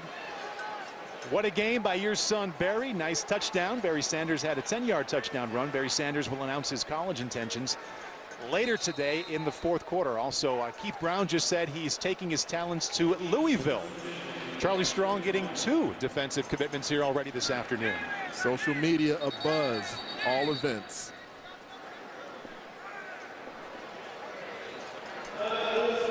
Timeout called by the East team, trailing 24-6 with 13 seconds remaining. The quarterback is Anthony Alford, Mr. Football in the state of Mississippi. He will choose later today. Tell us right here live at the U.S. Army All-American Bowl. He's going to stay home somewhere in Mississippi. He's got Ole Miss, Mississippi State, and Southern Miss as the list of possibilities for him to attend college.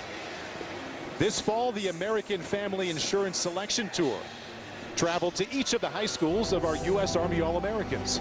Each player was presented with an honorary game jersey commemorating their selection to the game.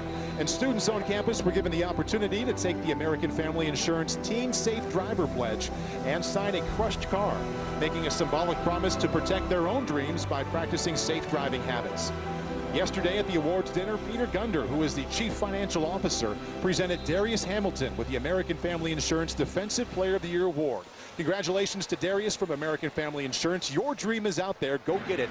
We'll protect it. Anthony Alford from the shotgun with 13 seconds remaining. Stepping up and keeping it himself, directing traffic and spinning and getting out to the 36-yard line. Clock stops with, well, the clock was, they attempted to stop it.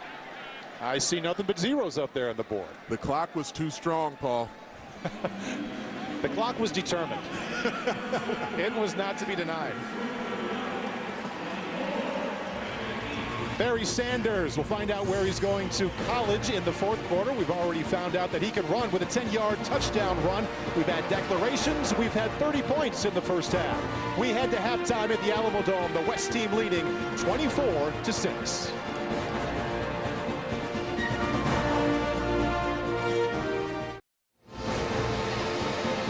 We've seen declarations of plenty. Deion Bush on his way to Miami. The linebacker from Trinity High School in Texas, Brian Nance, will play at Baylor.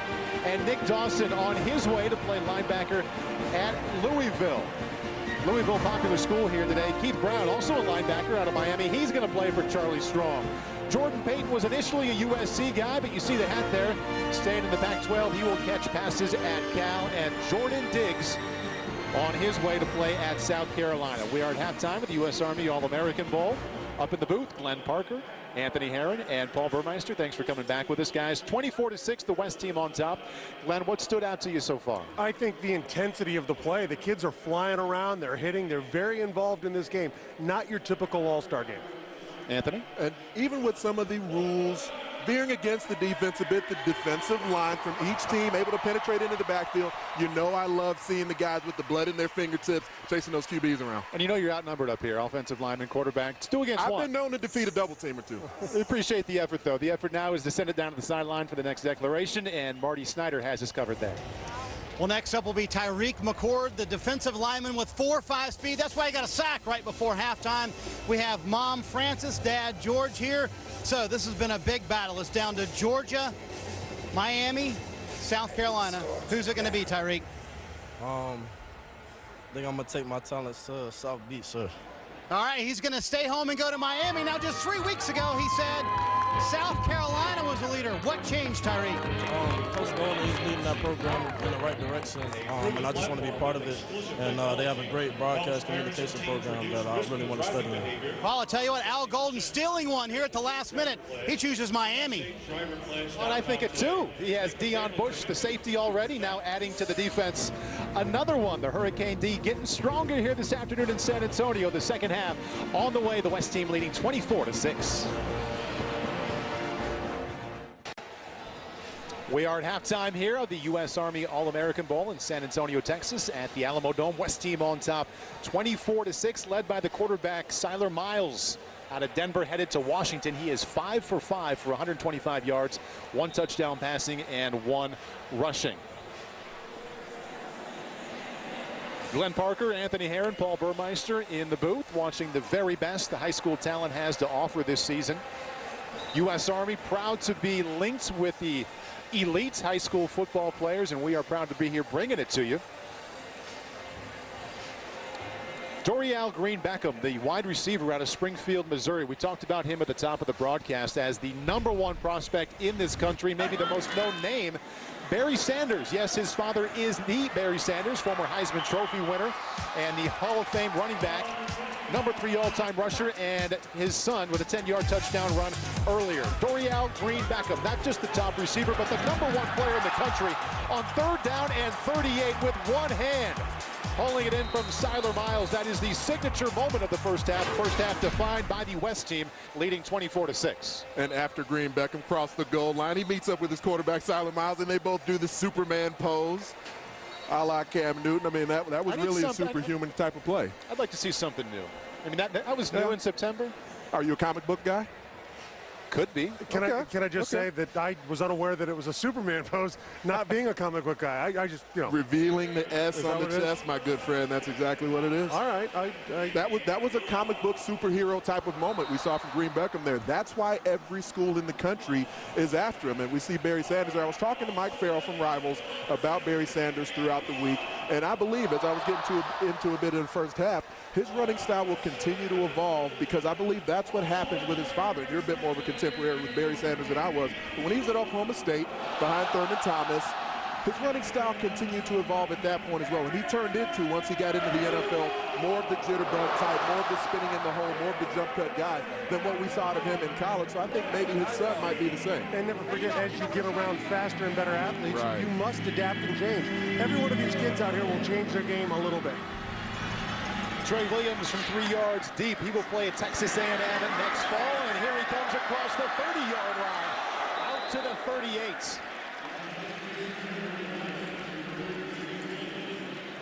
Let's go down to the sideline and check in with Lewis Johnson. All right, thanks very much. Well, every year the Army awards an ROTC scholarship right here at this game, and we have some smiling faces here ready to receive a big gift. That is Michael Scott. She's the captain of our cheerleading team, a member of the National Honor Society, and here to make the presentation with that big check that's just below the table, Major General Mark McDonald. So, Major General, please make the presentation. Thank you very much. On behalf of the United States Army, it's my honor to present to you this check that represents a 4-year scholarship to the school of your choice. This is an opportunity for a fantastic education, but more importantly, upon graduation, you have the opportunity to lead our great women and men of the United States Army. So here's your scholarship presentation, and congratulations to you. Thank you. And now I think the big question is, where will you be using this money, Michael? I'm gonna have to go with Baylor University. All right, so Michael Scott chooses Baylor University, the recipient of the ROTC scholarship this year from the Army. Big smiles, congratulations to her. Paul? Lewis, already a big afternoon for Baylor. Brian Nance, the linebacker out of Trinity, Texas, saying he's going to go there. Say it once again, Baylor Bears winning in the Alamo Bowl here. 2 commitments in the same game. Not a bad time to be a Baylor Bear. Zach Pike handing off to Barry Sanders. He will announce his college intention in the fourth quarter, thrown for a loss there. Quarterback is Zeke Pike, heading to Auburn from Dixie Heights High School in Edgewood, Kentucky. Committed to Auburn in April, and he will enroll there next week. Would like to be seen as a mix of Cam Newton and Ben Roethlisberger. And he's going to have to work on getting under center, because although he'll take plenty of shotgun snaps, never took a snap under center in high school. I think it's a sign of the time of what we're seeing with high school quarterbacks, and to be honest, a lot of college quarterbacks too. I would say an environment like this may be most difficult on the quarterback than any other position, because not only do you have to learn the offense in a way where you communicate it to all of your teammates, but you could be in a position where you're running a completely different system than you've run at any point prior in your career. I think you're absolutely right, and then not to mention you're also seeing the timing is completely off, something you work on all summer with your own receivers. All of those things come into play.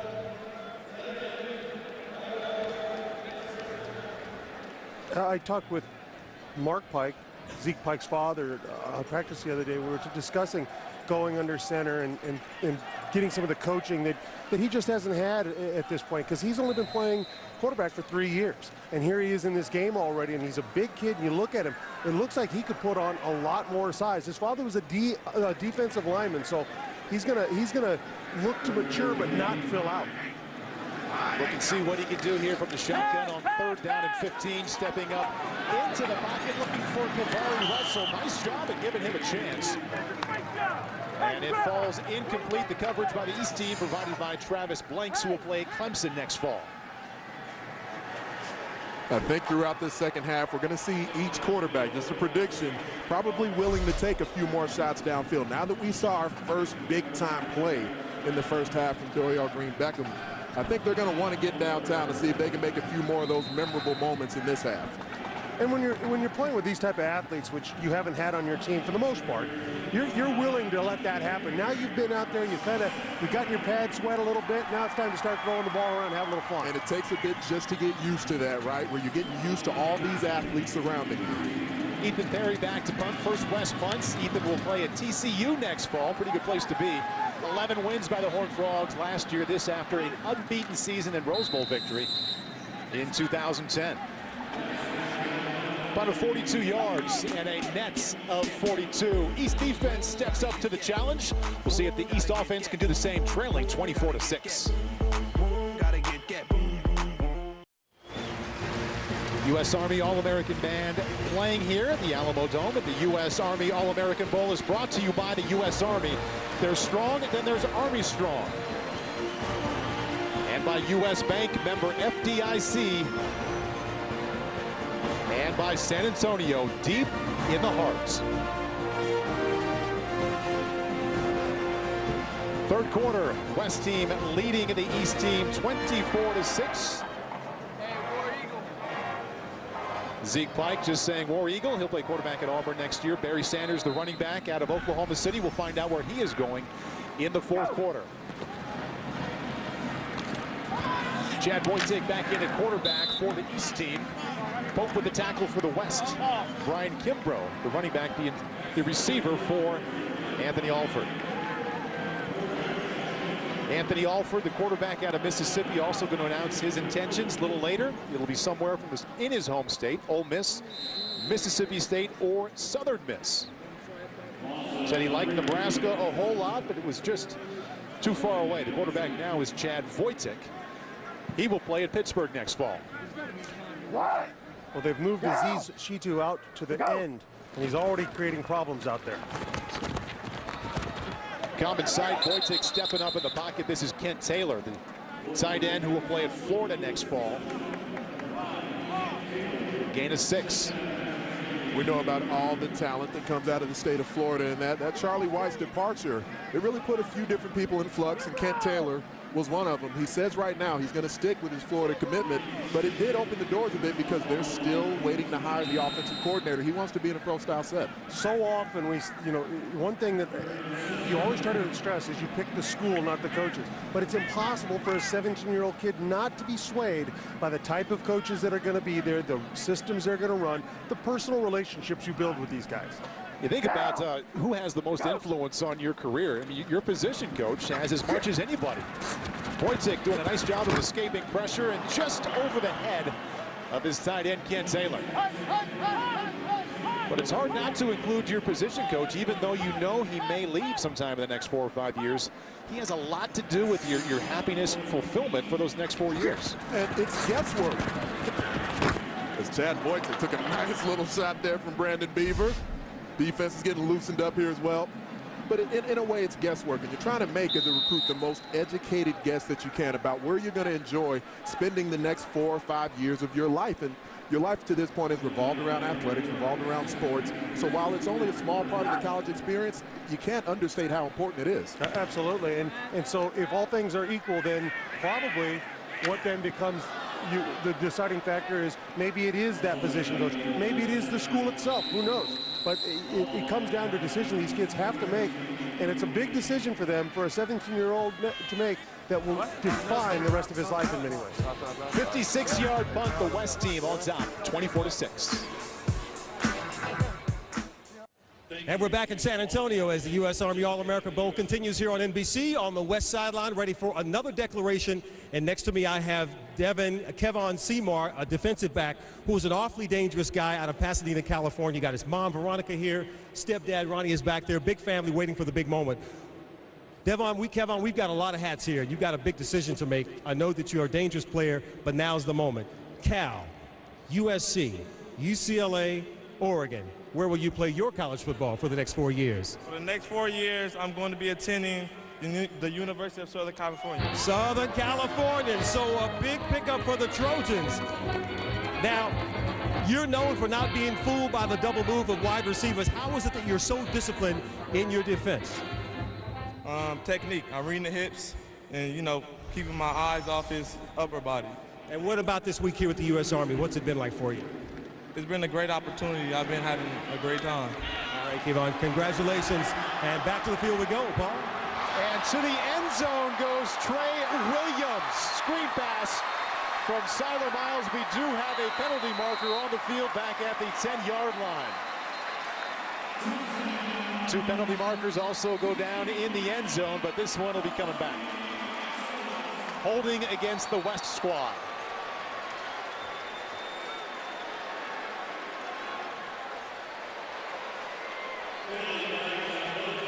'85-yard touchdown from Siler Miles to Trey Williams negated. Holding on the West team. Even though it won't count, we saw exactly why Williams has Texas A&M fired up and why he's the Rivals Offensive Player of the Year nationally. When you stand next to that young man, it doesn't look like he has that kind of top-end speed. He seems much more like get in the hole, get yourself 6 or 7 burst. He didn't seem like he had a top-end spinner speed. Then you watch him out there, you see him in practice. Holy cow, he can run. He's a guy who looks different when he's moving than the other guys around him. Even at a game like this, when you watch him run, you see him out there in open space just eating up angles. Mike Sherman was the coach at the time that he committed to A&M. He's decided at this point he's going to stay with his Texas A&M commit, even though the offense will now change. We had 2 fouls on the play. Had a holding on the offense, and we had dead ball, unsportsmanlike conduct on the offense.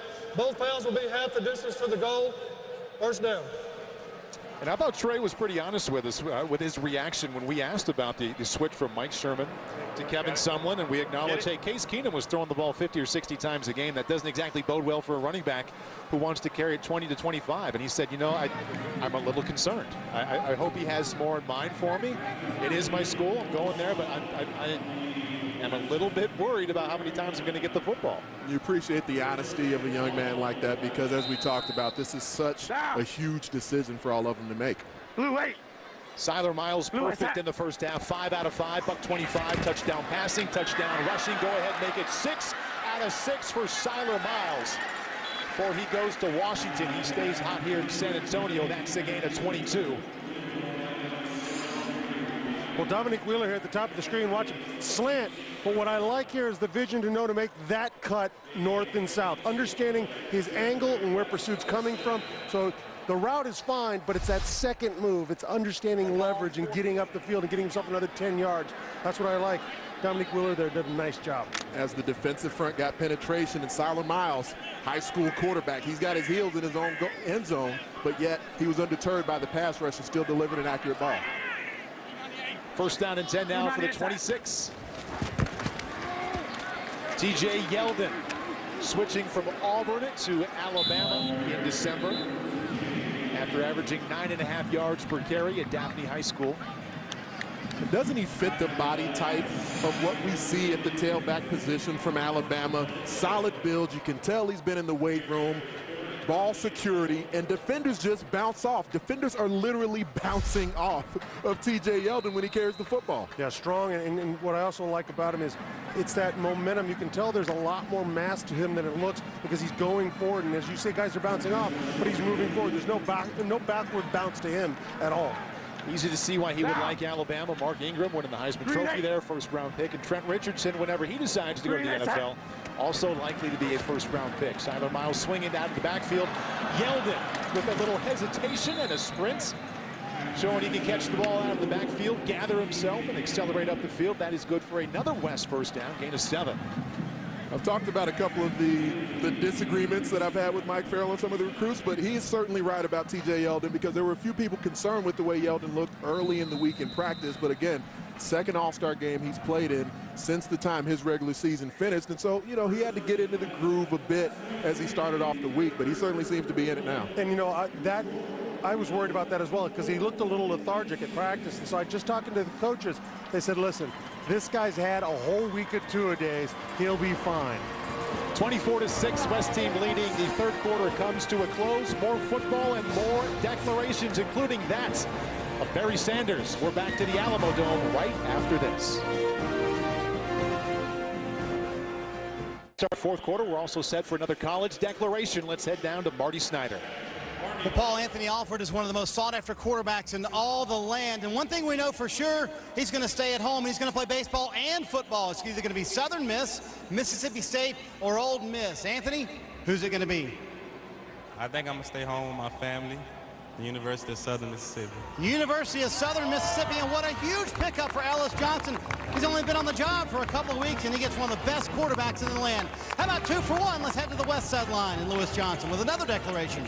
All right, Marty, here we go. One more for the West Side. Take a look at him. Some say he's the perfect build, 311 pounds, no bad body weight. Ellis McCarthy, an incredible defensive lineman, and you've got some hats here that represent the Pac-12 as well. Oregon, Cal, USC. Big fella, where are you playing college football? I'm a pick. Cal, another big pickup for Cal, so they'll be happy to get this big guy on the defense, wreaking havoc in the backfield of some of those offenses. All right, Paul, back up to you.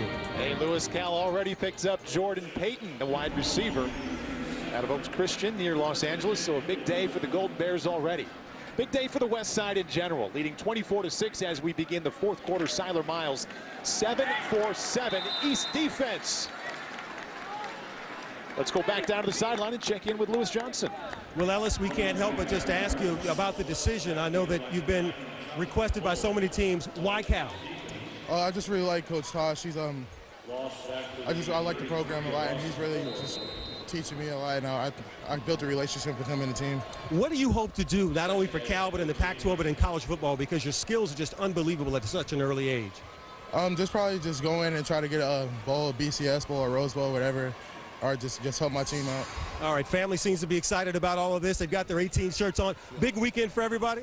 Oh, yeah, it was. It was really fun. All right, congratulations to all of you. Have a great weekend. Thank you. Happy man there, Paul.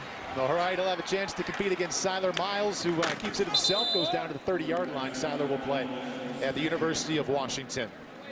Let's check in with Mike Farrell on the sideline. Mike is the Rivals.com national recruiting analyst.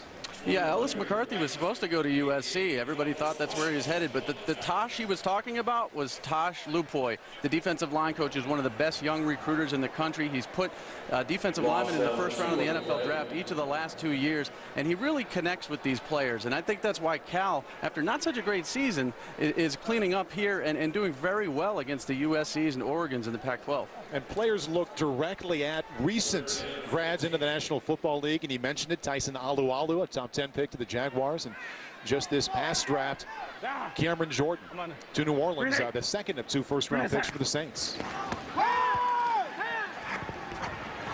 Siler Miles break and contain, and that's Dorial Green Beckham with his second drop of the day. Let's go back down to Marty Snyder. Well, just to put a button on the Anthony Alford commitment to Southern Miss. Now, he also plays center field, bats .450 in baseball, so he is projected as a first-round pick in baseball. So the thought of what he had to go through to declare to go to play college football, there's a lot more that went into it for this young man, because he's probably walking away from at least $1 million signing bonus to go play college football at Southern Miss. And check this out, the new offensive coordinator at Southern Miss, Ricky Bussell, the same man that developed Michael Vick at Virginia Tech. He told me he has the same exact plan for me, and he's that dual threat quarterback as well. And Marty, he's walking into an situation in Hattiesburg. Austin Davis, 4-year starting quarterback, eligibility up, so the quarterbacking job is wide open. And that's amazing that punt was got off, because Keith Brown was right in the face of Ethan Perry. Penalty marker down on the 20-yard line. Keith Brown earlier this afternoon declaring to Louisville. That was a 48-yard punt. Personal foul, roughing the kicker, defense, 15 yards, automatic first down. Well, now the question is, I think he thought he might have touched this ball, which of course you couldn't rough the kicker if you got a piece of it. But this is something you'll learn. You have to go to where the ball is going to be, not necessarily where it's at. And he did miss it. And by missing it, that's why it's roughing the kicker. You notice he comes up, doesn't think that he hit it. The trick is, and having learned and listened to the greats in Steve Tasker, Mark Pike, Marv Levy talk about it, it's understanding where the point of contact with the ball, not necessarily where the kicker is. It's just learning. That is something you'll learn over time. On your path towards the block, going to where the foot will be of the punter as opposed to where he is right there. But I think Keith Brown likes hitting. He just hadn't hit anybody in a little while. Maybe he wanted to just go ahead and rough the punter. Good point.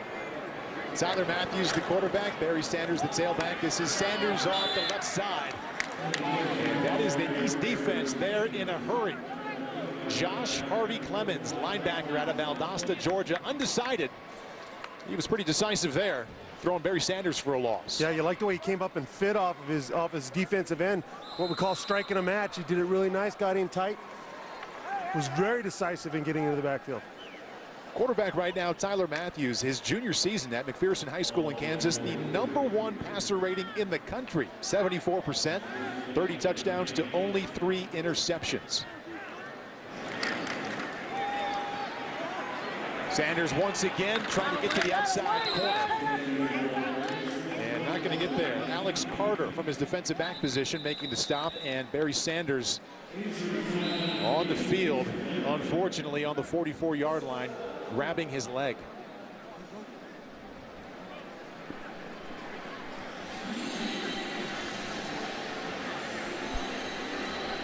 It is not Barry Sanders.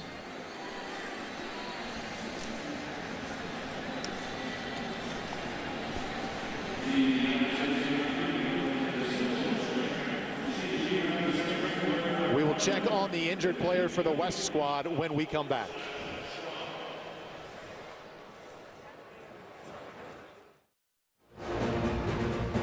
The U.S. Army All-American Bowl is brought to you by the U.S. Army. There's strong, and then there's Army strong.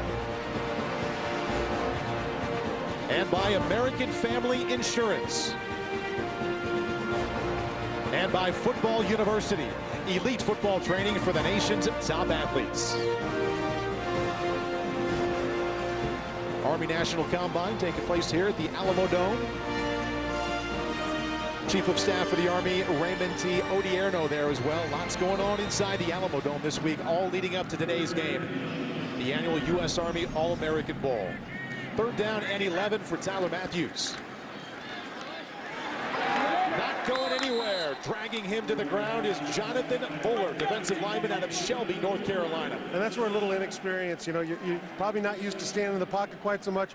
Makes the mistake of kind of drifting over into his tackle rather than just stepping up in the pocket. You take 1 step forward rather than 3 to the side. Just a learning curve. Especially when you got a guy like Jonathan Buller just bull rushing the pocket back into you. And it's not the blind side of where Tyler Matthews was, but so much talent in the defensive front for the East. And Bullard is a guy who so many schools are after. Ethan Perry back to punt. Spring Branch, Texas. Spend the next 4 years in Fort Worth kicking or punting for Gary Patterson at TCU.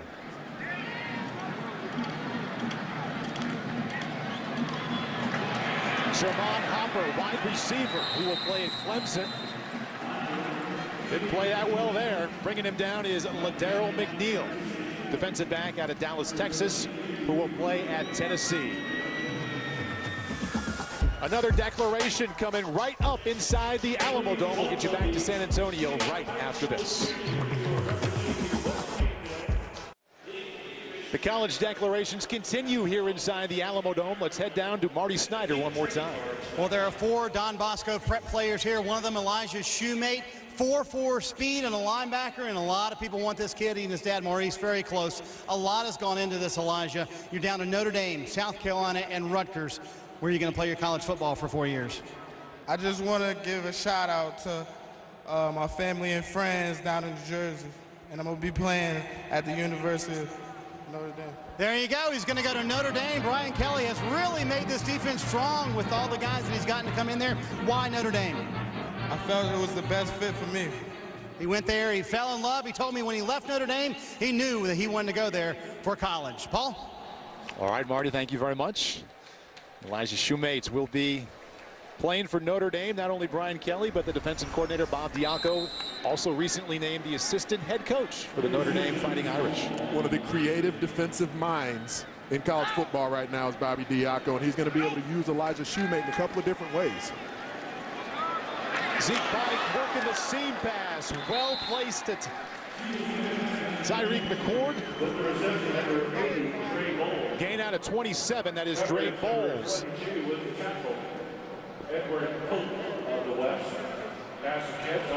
Let's go to Mike Farrell, Rivals.com national recruiting analyst, on what the Fighting Irish just picked up. Yeah, they picked up a guy who plays linebacker in high school, but also played a little bit of running back before he got to Don Bosco Prep, and plays running back at Don Bosco. So they're going to use him in a little wildcat on offense, too, which is very inventive of Brian Kelly. But what you got is a versatile, physical, big hitter. In practice, he was knocking people down, tackling players to the ground. They told him to stop. He couldn't.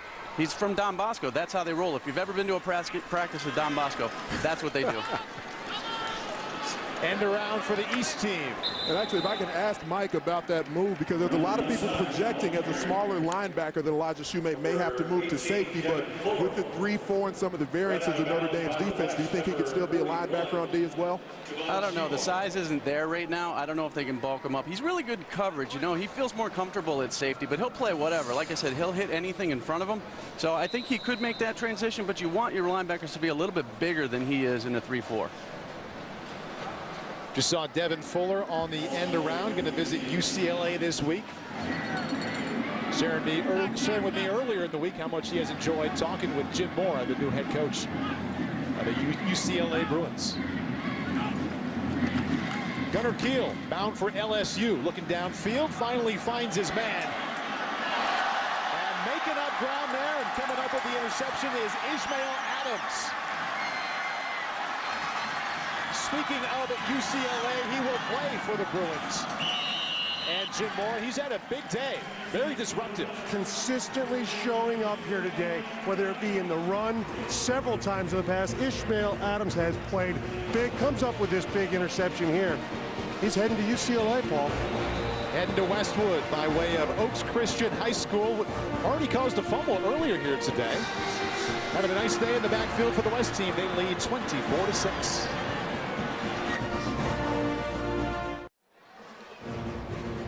Elijah Shoemate moments ago declaring for Notre Dame, going to play for Brian Kelly and also Bob Diaco, defensive coordinator there at the South Bend. It is decision-making time for the top safety in the country. For more, here's Lewis Johnson. All right, I've got defensive back Shaq Thompson here with his family. His mom, Patty, is here. His brother, Sidquan, who is on injured reserve with the Broncos, is behind me. And so everyone wants to see where you're going to play. We've got 3 hats out here, Shaq. Washington, Notre Dame, Cal. You're a tall, physical defensive back. Where are you going to be doing your damage? I'm going to attend my college at the University of California. Another big pickup for Cal. Wow, this is something. So, as a senior, you carried your team on offense and defense. What is it that you love about defense and playing the position of quarterback? I just like to come up and hit, really, getting all physical stuff, really. A quarterback is just like to be in control of the game. Jordan Payton, Ellis McCarthy, and now you. So what's happening with this class to Cal in 2012? We just always feel real comfortable there, and we're going to change the game. All right, Shaq, congratulations to you and your family. Paul? 1, 2, 3 Cal Bears as of today. Zeke Pike incomplete, and Shaq Thompson hopes his career can be as consistent and as strong as his brother. Sid Kwan started all 52 games in his career as a Golden Bear. Well, Shaq Thompson, brings so much to the game, but what we see with him, first and foremost, is being physical, setting the edge early in this game, making sure that he runs those angles, gets himself low. Very physical, safety football player. A guy could move up and play backer for you, play Will. He's very versatile as far as that goes. Very physical beast. He plays in the box. This guy has got a complete package at this point. Zeke Pike under center, never did that in high school with the stretch reach to TJ Yeldon, gain of 1 for the West team. And Shaq Thompson walked into a meeting with us yesterday, guys. At 215, I said, how much you weigh? I said 215. I said, you're about 5 pounds away from playing Will linebacker. He said, you know what? I wouldn't mind that one bit. Let's check in with Mike Farrell, the Rivals.com national recruiting analyst, on what Cal has done here today. Yeah, we've talked about Shaq all day. Big hitter, physical kid, always around the football. Great ball skills as well, but his size at the safety position really stands out. And for Cal, this is a big haul for them. This is 3 kids, 2 of them ranked 5-star prospects by Rivals.com. And then you've got Florida. Remember, 2 years ago, they got 3 5-stars. So this is probably the best day that somebody's had in at least a couple years at the Army Bowl. 5 tackles already today for Shaq Thompson. Zeke Pike firing it out of bounds. Tried to give Derek Woods a chance. Derek from Inglewood, California, who will be an Oklahoma Sooner, but just left that one out of bounds. I think what we found here is the name that keeps coming up is Tosh LaPointe, the defensive line coach. And you mentioned the recent success, first rounders. He builds relationships with these kids, and a great recruiter can never be underestimated at this level. So that's a name we're really going to have to pay attention to in the coming years. And this class may not be done, guys. I mean, there's a couple of other defensive linemen on the field right now. Guys like Eric Armstead, Aziz Chatou. They're considering Cal as well, so they may continue to build on what they've already got. Absolutely. Ethan Perry back to punt for the West team, leading 24-6 as we approach the 6-minute mark. In the 4th quarter, Stephon Diggs, one of the best all-around athletes, still uncommitted. He has lots of friends on this play, or lots of foes, we should say, finally going down on the 12-yard line. Huge day for the Cal Golden Bears. 3 commits already. We have Jordan Payton, the wide receiver, says, yeah, I'll be a Cal Bear. And most recently, Shaq Thompson, the top safety in the country. 3 Golden Bears committing to Jeff Tedford today. Back to San Antonio in a moment. Kivari Russell, running back, committed to the University of Notre Dame. Jarron Jones, defensive tackle, defensive man. I'm committed to Notre Dame. Go Irish.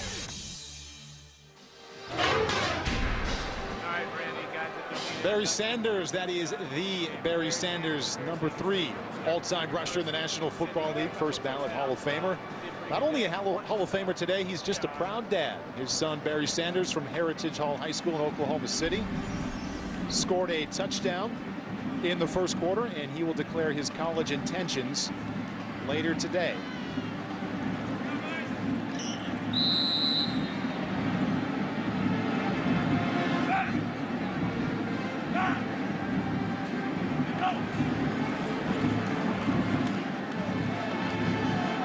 Quarterback for the East team is Anthony Alford. A little while ago, he said he was going to Southern Miss, and he's lucky that one didn't get picked off, or did it get intercepted?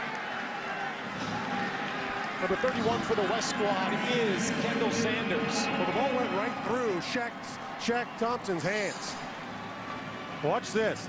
Shaq Thompson's going to close ground up there on the top of the sideline, right off his hands. And a great job of keeping his eye on the ball. Kendall Sanders comes up with it. How about the concentration that a play like that takes? And at that point, after Shaq Thompson tips it, that's a 50-50 ball between Kent Taylor and Kendall Sanders. Kendall Sanders, defensive back out of Athens High School in Athens, Texas, will play for the Texas Longhorns for the next 4 years. West offense back on. Going to get a look at Siler Miles. He's had a big day. Touchdown run, long touchdown pass to Dorial Green Beckham. A couple of running backs in the game to his left. TJ Yeldon heading to Alabama, and Trey Williams on his way to Texas A&M. Right now cutting it back and trying to slice his way through that East defense. Football came out, and the East team has it. Tommy Shutt, initially committed to Penn State, backed out of that and said yes to Urban Meyer at Ohio State. And this, I think you get a good job. Quante Moore here is the guy that strips this. Take a look, number 21, gets that hand in there, knocks that ball out. Got to keep that ball tight to the body. And the mesh point just so key between the QB and the running back in that situation. Just a straight give. Trey Williams thinking big play, wanting big play, but has to get that football tucked away. Big play by Tommy Shutt. Ohio State Buckeye to be. Adolphus Washington also on that East defensive line will join him in Columbus. Two really talented young football players that the Buckeyes landed. Chad Wojcik back in at quarterback. A little bit low, but hauling it in anyway. Leonte Carew will play his college football at Rutgers for an East gain of 13. Extracurriculars back on the 20-yard line. Yeah, DJ Humphries, and trying to see, I think that was McCarthy getting into it. DJ Humphries, the #1 offensive lineman in the country, headed to Florida. Yeah, DJ Humphries, what he brings is incredible footwork. Speaking with him yesterday, when I watched practice, I thought, wow, what jumped off it was his feet. Now, he doesn't look overly large because he's going to gain a lot of weight. He's a kid that's going to mature. But when you watch him, his feet are so perfect. You just don't see a high school kid move his feet the way he does, but also keep the relationship with his body the way he does. Really good to see in practice. And then when talking to him, of course, he said, it's because I jump a lot of rope, 30 minutes a day. Impressive for a young guy his size. DJ Humphries going to block for the Florida Gators for the next few years. Let's go down to Marty Snyder, who has more on DJ Humphries. Well, you guys talk about that jump rope. When he was shamed into it by his friend and teammate, he can only do 3 at a time. So I'm just curious, Parker and Anthony, how many can you guys do at a time? I could probably get about 10, maybe. I would think. Maybe 10 for me. Am I supposed to actually jump the rope? Or you got to do it 30 minutes straight. Yeah, jump it 30 minutes straight like he does. If you're talking my heyday, Marty, that's a completely different answer than today. Chad Wojcik, nice throw and an excellent catch, speaking of Florida Gators, by Kent Taylor out of Land O'Lakes High School. He'll also play at Florida next year. Let's go down to Lewis Johnson. I think you're going to recognize who he's with down there. Absolutely, and I'm wondering from Dad, Barry, after your record-breaking career, what's it been like to see your son following your footsteps in the game of football? You know, I'm just a proud parent. He's done a great job, and he's a fantastic kid, and really that's all I can say. As he was growing up, did you see him sort of gravitating toward the game, and did you have any concerns about that after what you did? You know, he's always just loved sports, loved competing. He actually plays baseball as well. And, you know, you never know what your kid's going to do, but he just loves sports, and he would rather be no place than here. He's always loved football and has been very familiar with the Army All-American game last few years, so he loves being here. And Barry, give us some insights from a parent to a son. What are some of the things you've tried to teach him on and off the field about the game and about life, the way he carries himself? Well, I mean, I think me and his mom just try to be there for him, support him in whatever he was interested in, you know, give him a great foundation, and I think we've done that. Well, I know that you are anticipating the declaration. You guys have been talking a lot about it, and we'll have it in a few minutes. Look, see you at the table. See you over there. Paul? All right, Barry. Won't be long. Yeah, it's coming right up, the declaration of Barry Sanders, and obviously a very talented runner, but when we spent time with Barry Sanders, just a mature, well-spoken, humble, reason for his dad to be proud. When you're around him, when you see him interview with other people, just being in his presence, you get the sense that he's ready for this moment. It's something that he's kind of been groomed for throughout his life, having to follow in the footsteps of a guy who's just so renowned for the game of football and playing the exact same position. But I don't know how you can handle it any better than what Barry Sanders has. Well, there's an old saying, apple trees grow apples, and that's just what seems to happen here. He's been around it long enough and understands exactly what's expected of him. I was actually on Twitter with the proud papa earlier in the week as he was watching Oklahoma State on the field against Stanford, and I tweeted him about his son playing some defensive back as well, and Barry responded to me saying, I actually didn't even start at tailback until my senior year in high school. 3 games into Barry Sanders' senior year before he ever started as a tailback. Amazing. Chad Wojcik stepping up in the pocket, done a nice job of avoiding pressure all afternoon. And doing a nice job with the tackle right there, number 45 for the West team, Vince Beagle. He's on his way to Wisconsin. I remember playing against his dad in the '91 Holiday Bowl when his dad was a linebacker for BYU. We were going to show highlights, but we didn't want to put black and white up on the screen. From '91? You were about 6 years in your NFL career at that point, weren't you? Maybe a couple? Maybe a couple. East team having a hard time scoring points here this afternoon. 24-6, trailing with 3:10 left in the fourth quarter. Chad Wojcik out of Cleveland, Tennessee, will make his way to Pittsburgh early fall. Play quarterback for the Panthers and almost had that one picked off. Number 23 for the West team is Lindell McNeil. He'll play college football at Tennessee. Well, it's interesting. Chad Wojcik so far today has shown a good ability when he's on the move to find the receiver, understand one or two reads and get it done. When he's a straight drop back, he never saw the safety hanging, never saw that. That's something he's going to have to work on. But in the system he's going to, he's going to get a lot of opportunity on waggles and boots to get outside the pocket and make one read. And the read's completely different, as Paul knows even better than us, from inside the pocket as opposed to when you're moving the pocket as a quarterback. And again, a guy who's not 6'3", 6'5", outside the pocket maybe will have more success. But as we saw with Russell Wilson, what he just did this past season at Wisconsin, still going to have a pro-style element to his game. 4th down and 4. On the move to his left, that's a nice throw. Mike Davis, the tailback, hauling in the reception. Wojcik put it right on the numbers between the 2 and the 8. Gain of 6 on 4th down and 4, and that'll be an East first down. Still waiting to see where Mike Davis ends up declaring. And of course, Barry Sanders, the declaration on the way. Moments away from finding out where Barry Sanders will play his college football. And Jonathan Bullard out of Crest High School in Shelby, North Carolina. He will also announce his college intentions here in the final 2 minutes and 54 seconds of this game. Go. Wojcik to pass again, escaping pressure. And had an open receiver. You see him pointing to himself there. Dre Bowles out of Jackson, Tennessee, who will be a Tennessee Volunteer. Didn't have a chance at that one. After you roll, you've had the rush come on you. You have to evacuate the pocket, but then you still have to kind of control and condense the clutter in your head.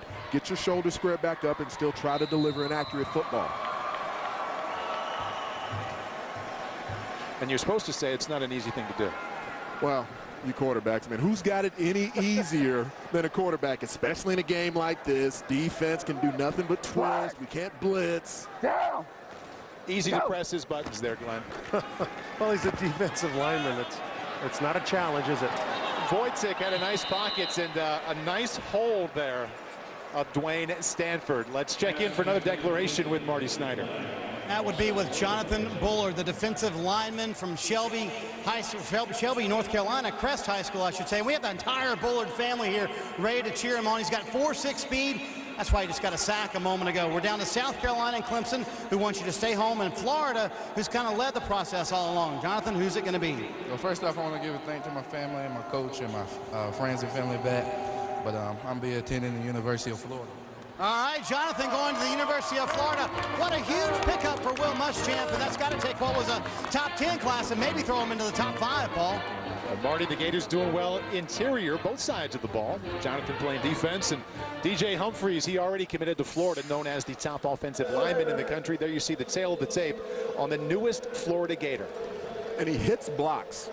Not only does he hit him, but he uses his hands probably at a higher level than most of the other players in this game. When you see the way he comes off the ball, he's got that forward lean, he has low pad level, and he gets him inside. When you're going to play the run at his age, you see a lot of guys who don't know how to use their hands yet. Jonathan Bullard can knock it back at the line of scrimmage. And a good job of never giving up his shield, meaning he always has an angle rather than letting his chest step right up into the offensive line. Stephon Diggs going T.J. Yeldon on us, who already has 2 leaps today. Diggs, I think that's the highest leap over a defender we've seen today for a gain of 4. We could even hear it. As I mentioned earlier, he can increase the voltage in the stadium at any moment. He wants to make the big play.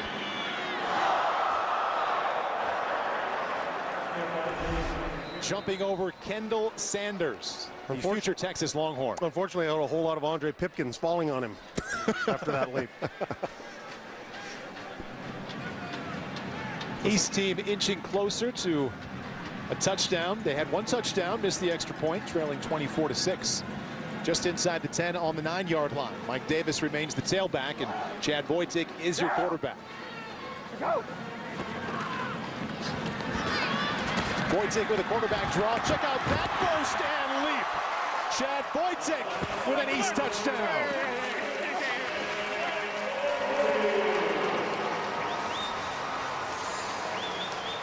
We talked to Chad Wojcik during the week, and he was so astounded by the time he got to spend with the military members, everyone from the U.S. Army. And he said the biggest thing he got out of them was the commitment that it takes to be in the military. And he wants to show that same kind of commitment on the football field. Certainly did on that play. Well, Chad Wojcik got back there. There was a cut. Obviously, whenever you go to cut, you better get him down. And there's Bullard. He liked what he saw, but Wojcik does a good job of understanding when that protection broke down right away, get north and south. Trailing 24-12, Wojcik and the East offense going for 2. 2 minutes, 29 seconds remaining. Down. West team has not scored here in the second half. Wojcik under pressure and underthrows Stephon Diggs.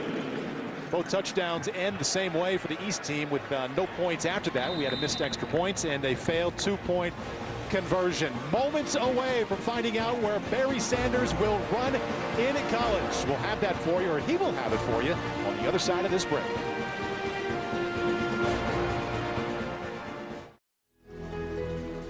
This fall, the American Family Insurance Selection Tour traveled to each of the high schools of our U.S. Army All-Americans. Each player was presented with an honorary game jersey commemorating their selection to the game. And students on campus were given the opportunity to take the American Family Insurance Teen Safe Driver Pledge and sign a crushed car, making a symbolic promise to protect their own dreams by practicing safe driving habits. Yesterday at the awards dinner, Peter Gunder, who is the Chief Financial Officer, presented Darius Hamilton with the American Family Insurance Defensive Player of the Year Award. Congratulations to Darius from American Family Insurance. Your dream is out there. Go get it. We'll protect it.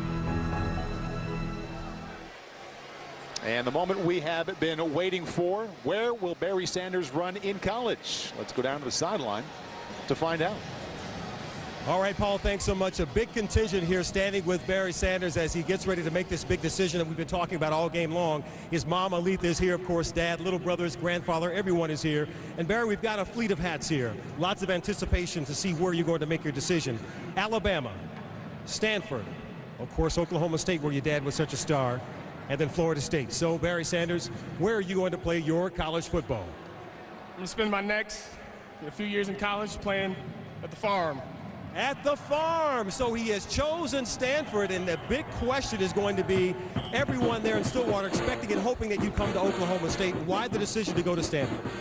Well, I get a chance to play with, I think the greatest student athletes, in the world, and they've been improving each year, and, they got a bright future. I know you had an injury your junior year. How much did that play into your decision about going to Stanford? Life after the game. Well, a lot, and, when I got hurt, I went out there and had my surgery, and that was the first chance I got to visit the school, and so that injury really put me in this situation. All right, Barry, congratulations to you. Great weekend, and good luck to you. Thank you. All right, Paul, there it is. Lewis, Barry, thank you very much. Barry Sanders is going to run for Stanford next season and for the next 4 seasons. I thought of all the things we learned, spending time with him and watching him, what was the most telling about his decision to go to Stanford. He toured campus last year with Andrew Luck. As we take a look at an onside kick here. And the East team has the ball right now. We do have a penalty marker on the 38-yard line.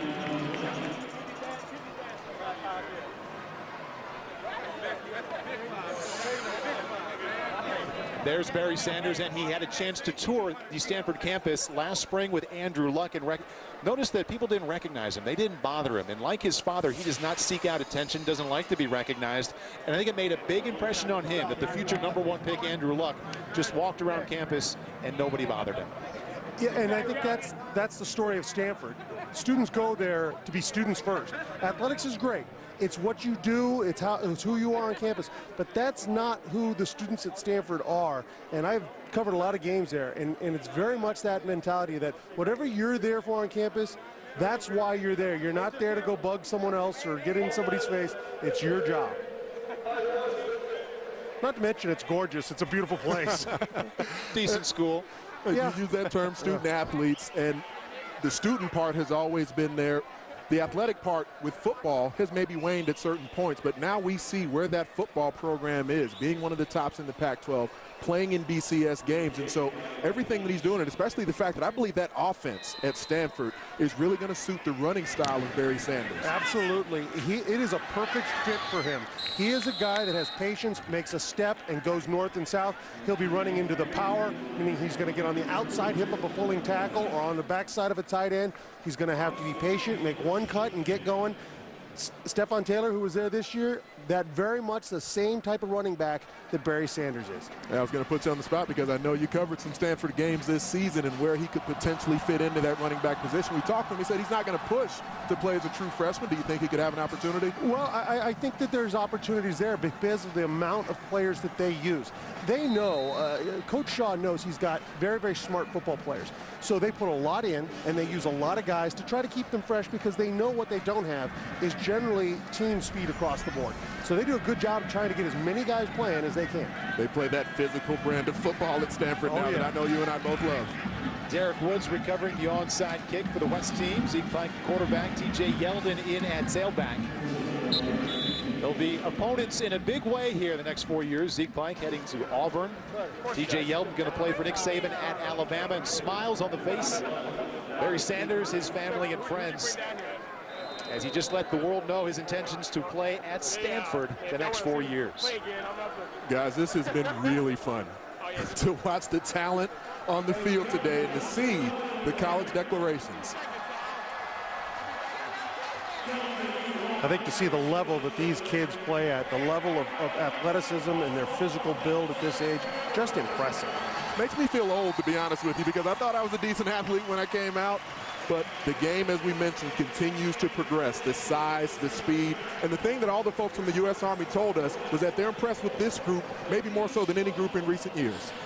Let's go down to the sideline, check in with Marty Snyder. He is joined by the MVPs of today's game. And that would be plural, correct? Two of them. The West wins 24-12. So we have Siler Miles, who is the quarterback for the West, and also Dorial Green Beckham. So we have two winners for the MVP. So we have to have two presenters. We have Soldier of the Year Specialist Thomas Hauser and Chief of Staff of the Army Raymond Odierno. And sir, I'll give you the honors of presenting the MVP. Well, thank you. First, Dorial and Siler, congratulations. In a game where we have all-stars, you rose above, you represent excellence, and that's what the Army's about. So I'm very proud to present this to you, and I wish you both the best of luck as you move on to college. All right, congratulations, guys. And they'll give you the real quick stats for Miles. Miles was 7 of 8, 155 yards, ran for 1 touchdown, threw for another. And for Dorial Green Beckham, everything we plugged going into the game, 2 catches, 88 yards, and a touchdown as well, Paul. Siler Miles, awfully impressive, guys. And we noticed it during the week of all the quarterbacks. I think you made the point earlier, Anthony, that he looked to be the most ready to play right now, although Keith Price may have something to say about that. He has 2 years left at Washington. And we knew where Siler Miles was going to go coming into this game, but so many other declarations that have taken place, finding out where some of the other top talent around the country is going to end up going. And as I mentioned, the U.S. Army, the people that these players are and getting to be around the U.S. Army, they've been most impressed with that. I've been very much impressed with the U.S. Army, but I'll tell you what, going back, one thing I have to say is Cal shot up everybody's voice here. Yeah. The way they recruited, the guys they got, getting people out of Southern California, getting guys out of the Bay Area from other BCS schools. Great job by Cal today. Could be more to come from Cal as well. Cal got Jordan Payton today, Shaq Thompson, and also Ellis McCarthy. Cal got as many recruits in today's game, 3, as my offense scored in the first Alamo Bowl here back in 1993. 3, and we lost to Cal, 37-3. Next, don't miss a wild card doubleheader on NBC. First, the Bengals take on the Texans. Then in prime time, the Lions take on Drew Brees, and the New Orleans Saints ought to be an outstanding game. Bob Costas hosts Football Night in America live from New Orleans, and that is coming up next. It's been a lot of fun here all week, guys. For Glenn Parker, Anthony Herron, Mike Farrell, Lewis Johnson, and Marty Snyder, I'm Paul Burmeister. Good afternoon and goodbye from San Antonio and the Alamo Dome.